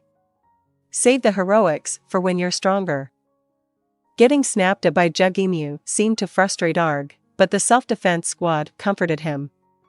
Enri was relieved, first, that the villagers didn't think Arg drew the monsters, and second, that they seemed to be accepting him and the others in his tribe. They were the most recent outsiders to come to the village. They weren't treated cruelly or avoided, but neither had the wall between them completely disappeared. But seeing them like this, it seemed like in the near future, perhaps once they got through this battle together, there would be no chasm between them. Ironically, combat was the best way to strengthen their bonds. It was precisely because Arg felt that wall directly that his passion to fight was so strong. He was aiming to improve his group's standing by contributing to the village. Even in human society, the ones who took initiative and shed blood were respected. Considering that the position in that society of all their tribe mates hinged on their performance in this battle, the determination of Arg and his comrades was understandable. NFI, I have a favor to ask you. Enri moved next to him and whispered in his ear. Could you back up a bit for a second? Okay. Got it. In that case, there's something I want your group to do, Arg. I'm going to give you these alchemical items, so I want you to put them to good use. Enri opened his bag and showed them a bunch of bottles and paper packages. Throw them at the enemy. You won't be able to hit them from too far away, so it'll only be useful in medium-range combat, but... Can you do that? Leave it to us. We got this. As if he had been waiting for Arg to take the bag, the voice of a goblin in the watchtower sounded. Those guys out there are on the move. No doubt about it. They're headed for the village. If they strained their ears, they could hear the savage growls of various monsters on the wind. Okay, self-defense squad, get ready. Be careful, boss lady. You, too, boss man. Yep. Got it. Please don't let anyone die. You can count on me. Let's go, Enri. Enri ran off with Enri as an escort. They were going to make a round of all the houses to make sure there were no villagers who hadn't been warned about the situation. After seeing off Enri, the goblins transitioned into battle mode. First, self-defense squad members, PLE, get into position. Make sure the enemy is in range. Naturally, they couldn't aim directly through the wall at the monsters on the other side. To hit a target they couldn't see would require an indirect shot, but these novices couldn't manage something so complicated. It would have taken too long to train them to that level, so the goblin instructors decided to have them specialize in one thing, mastering a sense for how to land arrows right on the other side of the gate. In other words, the goblins had the volunteers practice figuring out how much strength to use at a specific angle to draw their bows in a way that would drop arrows in the correct spot. It was an exercise that wouldn't be useful anywhere but that one location, but it was probably fairly efficient training, since it allowed them to conduct one-sided attacks if they could expect enemies to come to break down the gate. The cries of the monsters drew nearer, and a booming shock echoed through the gate. The adjacent walls vibrated. Okay. Targets are in range. Suppress them. Loose. In response to Jujumu's shout, 2 goblin archers up in the watchtower, Shuringen and Gurindai, began loosing their shots. As long as they had a clear shot, the goblins with archer in their name wouldn't miss. Screams of pain went up from the other side of the gate. The self-defense squad, engulfed in the virtually rumbling combat atmosphere, trembled in fear and anxiety. Then Jugimu shouted, "Self-defense squad members shouldn't be loosing their arrows yet. Bows down till I give the order." The reason they weren't attacking even though enemies were in the range they had practiced for could be understood by anyone who saw the watchtower in the next instant. Someone was lobbing rocks at it from over the wall. Each one was larger than a human head. Most of them missed, but bad luck had it that one did hit, and the whole tower swayed. "We've got stone lobbers. They seem to have more shots. Each one has about 3 stones, so we can expect around 21, another stone connected and broke a plank in the upper part of the watchtower. If the self-defense squad attacked, the stones would probably go flying at them, too. Granted, the chance of receiving a direct hit was extremely slim, since they were in a position that shielded them from the enemy's line of sight. But if they were unlucky, one impact would definitely be enough to kill any one of them. Even a stone retaining its momentum and rolling through their lines could cause serious injuries. The battle looked like it would be a long one. Choosing not to have the self-defense squad fight was the safe, conservative strategy, but it was also a sign of Jujumu's determination to not let anyone die. "You thought if you threw stones we'd get scared and stop shooting? You thought wrong." Gurindai shouted and bravely aimed his bow again amid the flying stones. All the self-defense squad members' eyes were pinned on him as he fearlessly retaliated despite the serious risk of injury he faced. But Jugimu wasn't watching that. He scanned the battlefield and spotted a new enemy. "Humii. Get the snake that's climbing up the left-hand wall. You can take him on your own, right?" "No problem, leader. Leave it to me." Humii, who had been on standby in the rear, raced on his wolf over to where the snake was now visible coming over the wall. 15. 16. "Hang in there a little longer, you two," shouted Jugimu. They didn't even need to be told. The prowess of the pair of archers standing in the now leaning watchtower remained as sharp as ever. If they had abandoned the tower, the position would have crumbled sooner, but their hard work drew the lobbed stones in its direction, rendering them pointless. When Jugimu looked left, Humii was prevailing in his fight with the snake. Once the half-destroyed watchtower began leaning so badly that Shuringen and Gurindai couldn't hold out any longer, they jumped down. The pair didn't stop on impact, but rolled across the ground. "Self-defense squad, prepare to loose." The squad raised their bows. Deep breaths. In. Out. In. Draw. The same shouts as usual gave the self-defense squad the illusion, for just a moment, that this was a drill. They could forget the screaming creaks of the wood and move almost identically to the way they did during practice. Loose. 14 arrows flew neatly through the air, curving in identical arcs. They disappeared over the wall, and the screams of monsters could be heard. Arg whispered an impressed amazing, but YGGDRASIL didn't have time to pay attention to him. Prepare your second shot. Don't rush. Deep breaths. In. Out. In. Dral Shurigan and Gurindai, who had received healing magic, lined up alongside the self-defense squad. Loose. Another 14 arrows flew. And 2 more a beat later. A howl of rage went up again, and the shrieking of the gate grew even louder. It seemed the enemy's anger and pain were being converted into power. Fall back. Change gear. All at once the self-defense squad moved behind the fence located inside the main gate.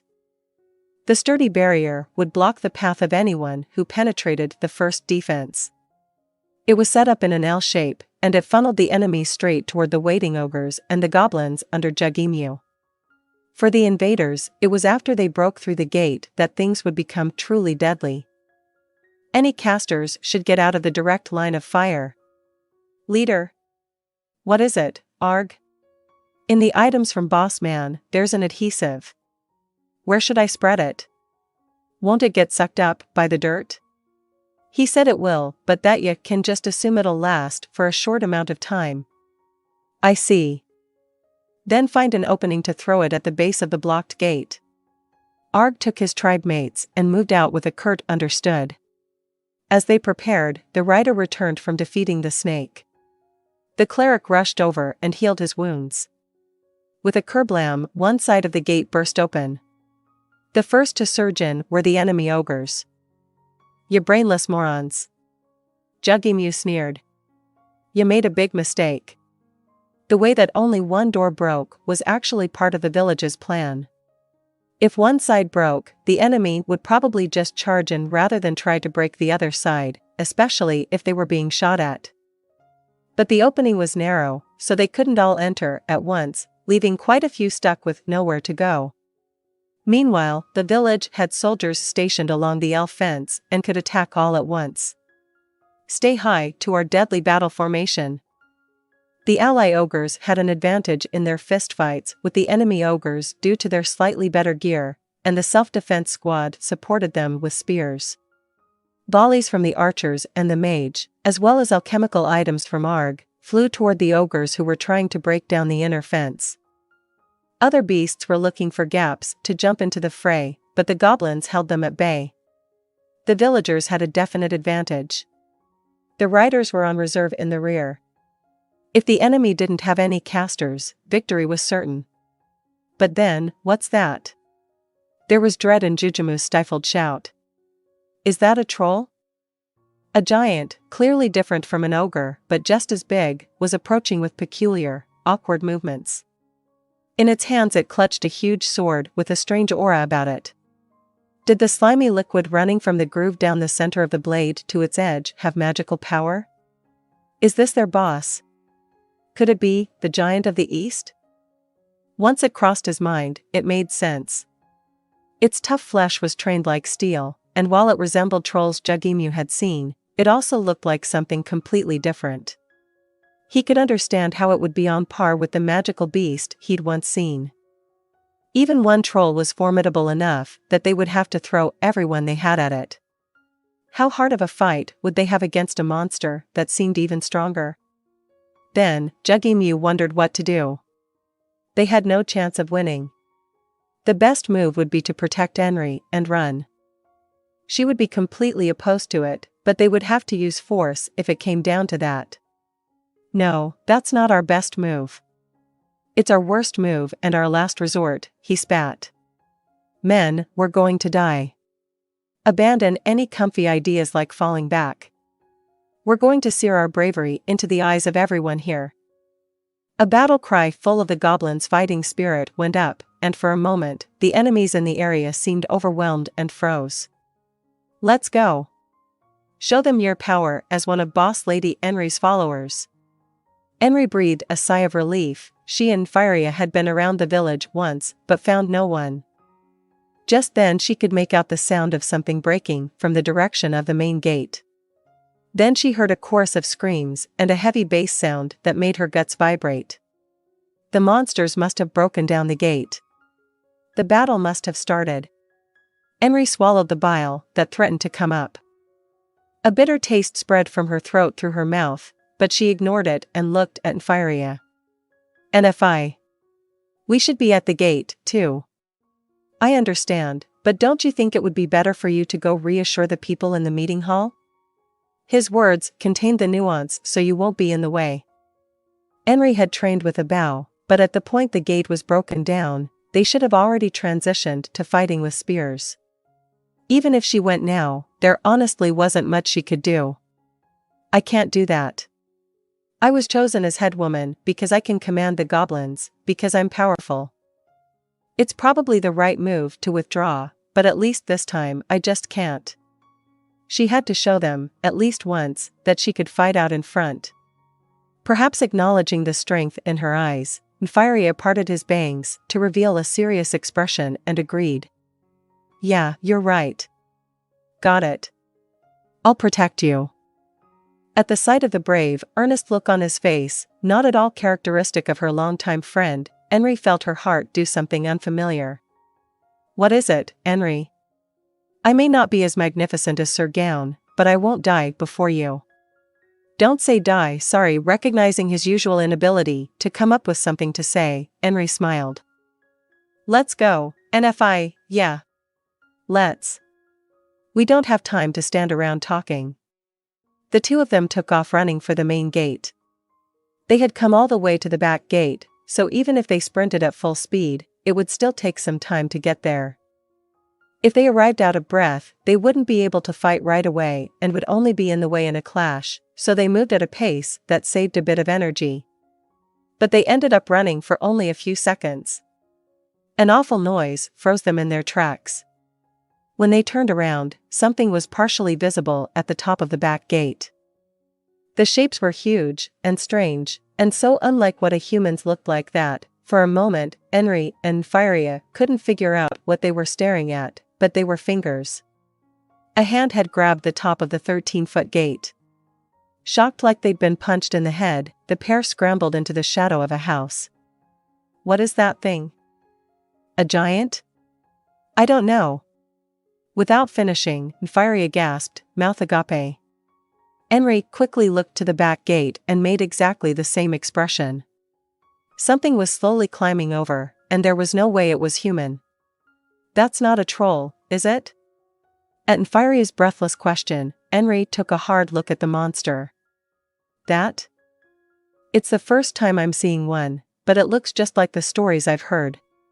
If it's really a troll, we're in trouble. Adventurers have to be at least gold rank to fight them. Honestly, it might be tough for YGGDRASIL and the goblins." So it was stronger than the strongest person in the village. Enri felt all the blood drain out of her face. The troll began looking around the area, snorting. Enri was pulled farther into the shadows. Then a hand went over her mouth, and she heard a low voice whispering in her ear. "Enri, trolls have good noses. Right now, we're downwind, so I think we're fine, but it's too soon to relax. We should try to get away from here and meet up with the goblins." Enri replied into Enri's ear. "No, NFI. If this thing goes to the front gate now, they'll be pincered and everyone will die." "You might be right. But what can we?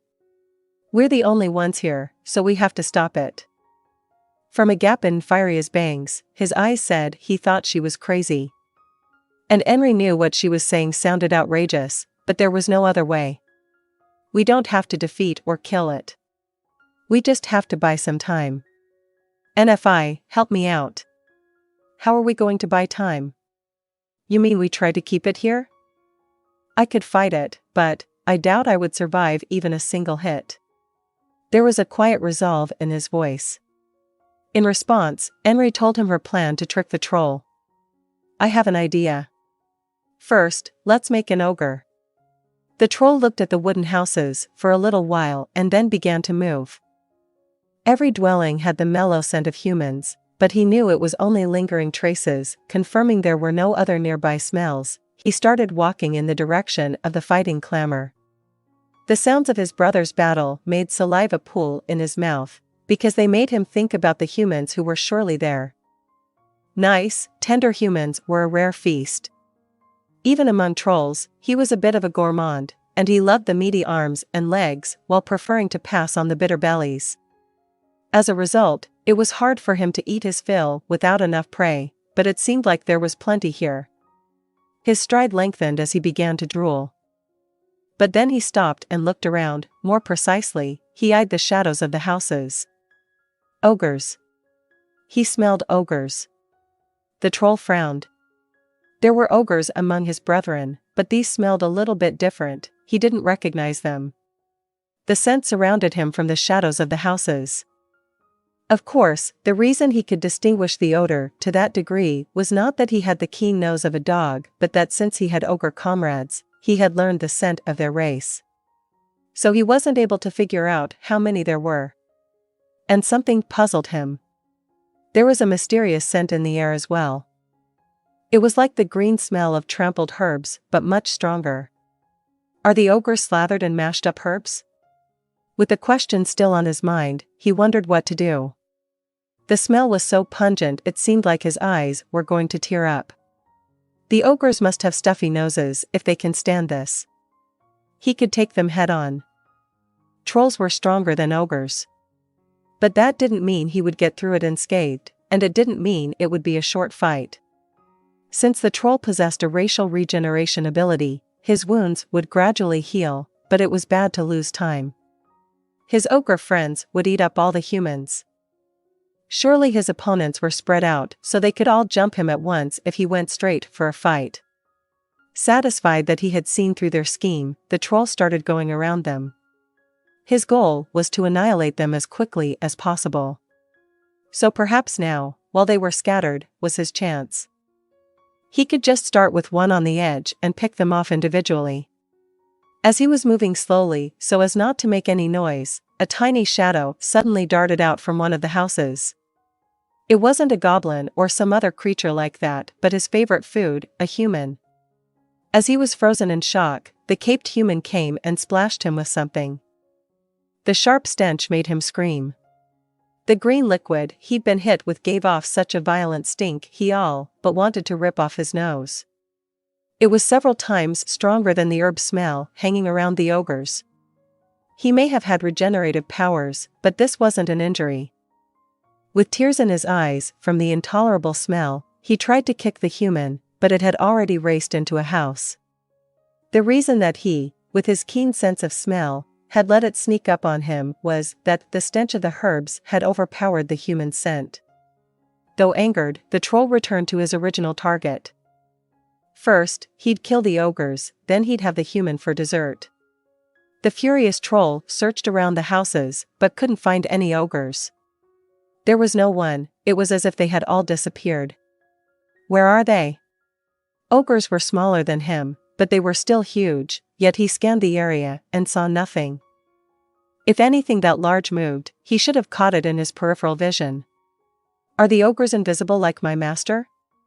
Confused by this incomprehensible turn of events, the troll snorted. Still, the intense herb smell on his body got in his way, so he had no idea where the ogre smell was coming from. With a groan, the troll used a hand to wipe at the liquid, but that only made his hand smell. Just then, he discovered a piece of cloth on the ground. Figuring he could clean up with that, he grabbed it and brought it to his nose out of curiosity. His nose wasn't working so well, but up close, he could somewhat detect the smell.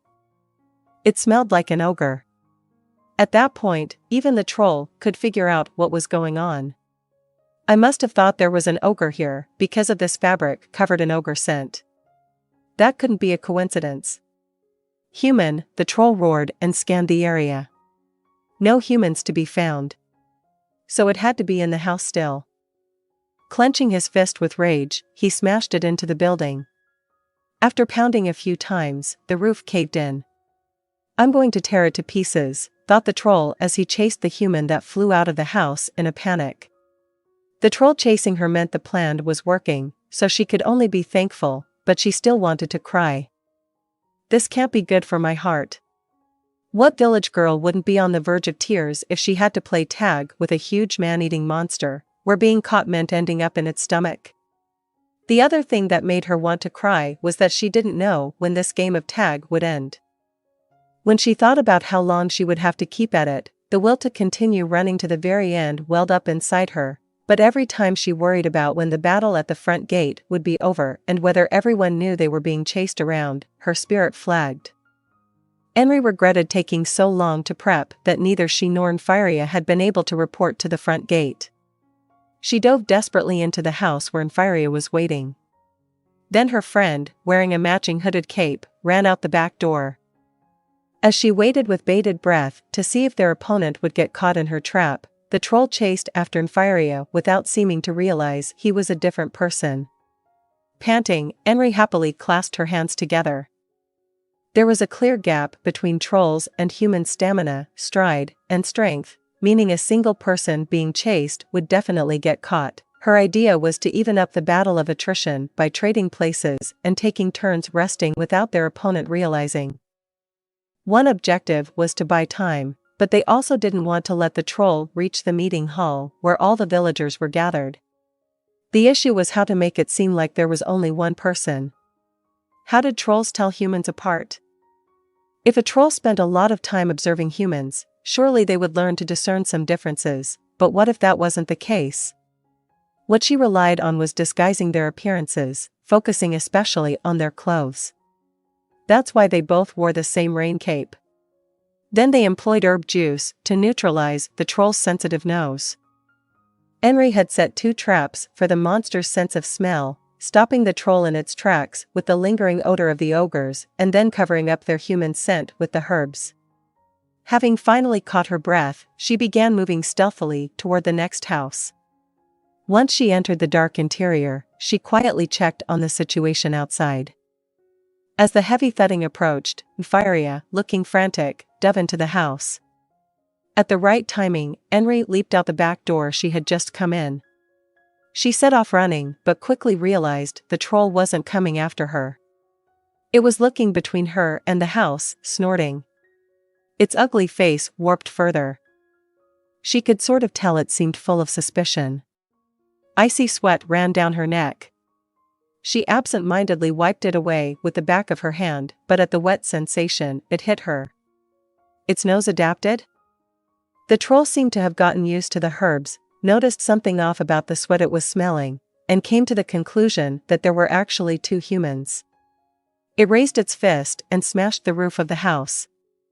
Enri came tumbling out, but he stopped and didn't seem like he was going to run. Enri! You escape. I'll buy you time. You idiot. We should go together. It'll definitely catch up to us. Using a house as a shield won't matter. Enri's eyes widened and Enri laughed. I'm the stronger one, so if I act as the bait, we have a better chance of surviving. He cast a spell, and a glow enveloped his body. What he said made sense, so Enri was at a loss for words. Enri seemed to laugh. Let me protect the lady I love. Enri turned to the savagely grimacing monster and pointed at himself with a thumb. If you want to play, then play with me. Come on. Acid arrow. A green arrow flew at the troll after he shouted some uncharacteristic taunts. The moment it connected, steam rose as the sound of sizzling filled the air. Of course, the troll's roar of pain was multiple times louder. The troll fixed its wild eyes on Enri. It didn't seem to be paying any attention to Enri anymore. Hurry up and go.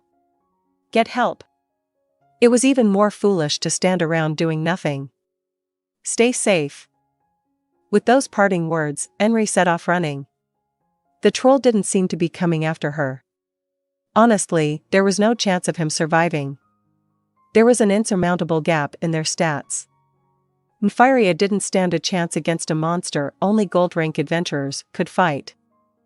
Lasting even a minute would be praiseworthy, that's how hopeless the battle was.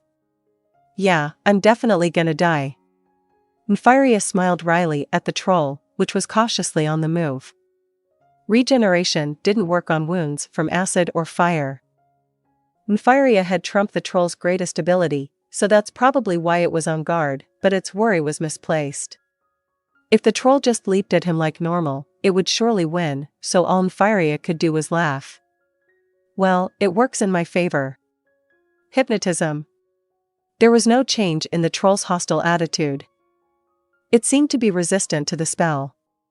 When it realized its opponent was casting magic, it charged. The sight of the hulking figure drawing nearer as Enri watched was nightmarish. I would have been able to last a little longer if it had worked.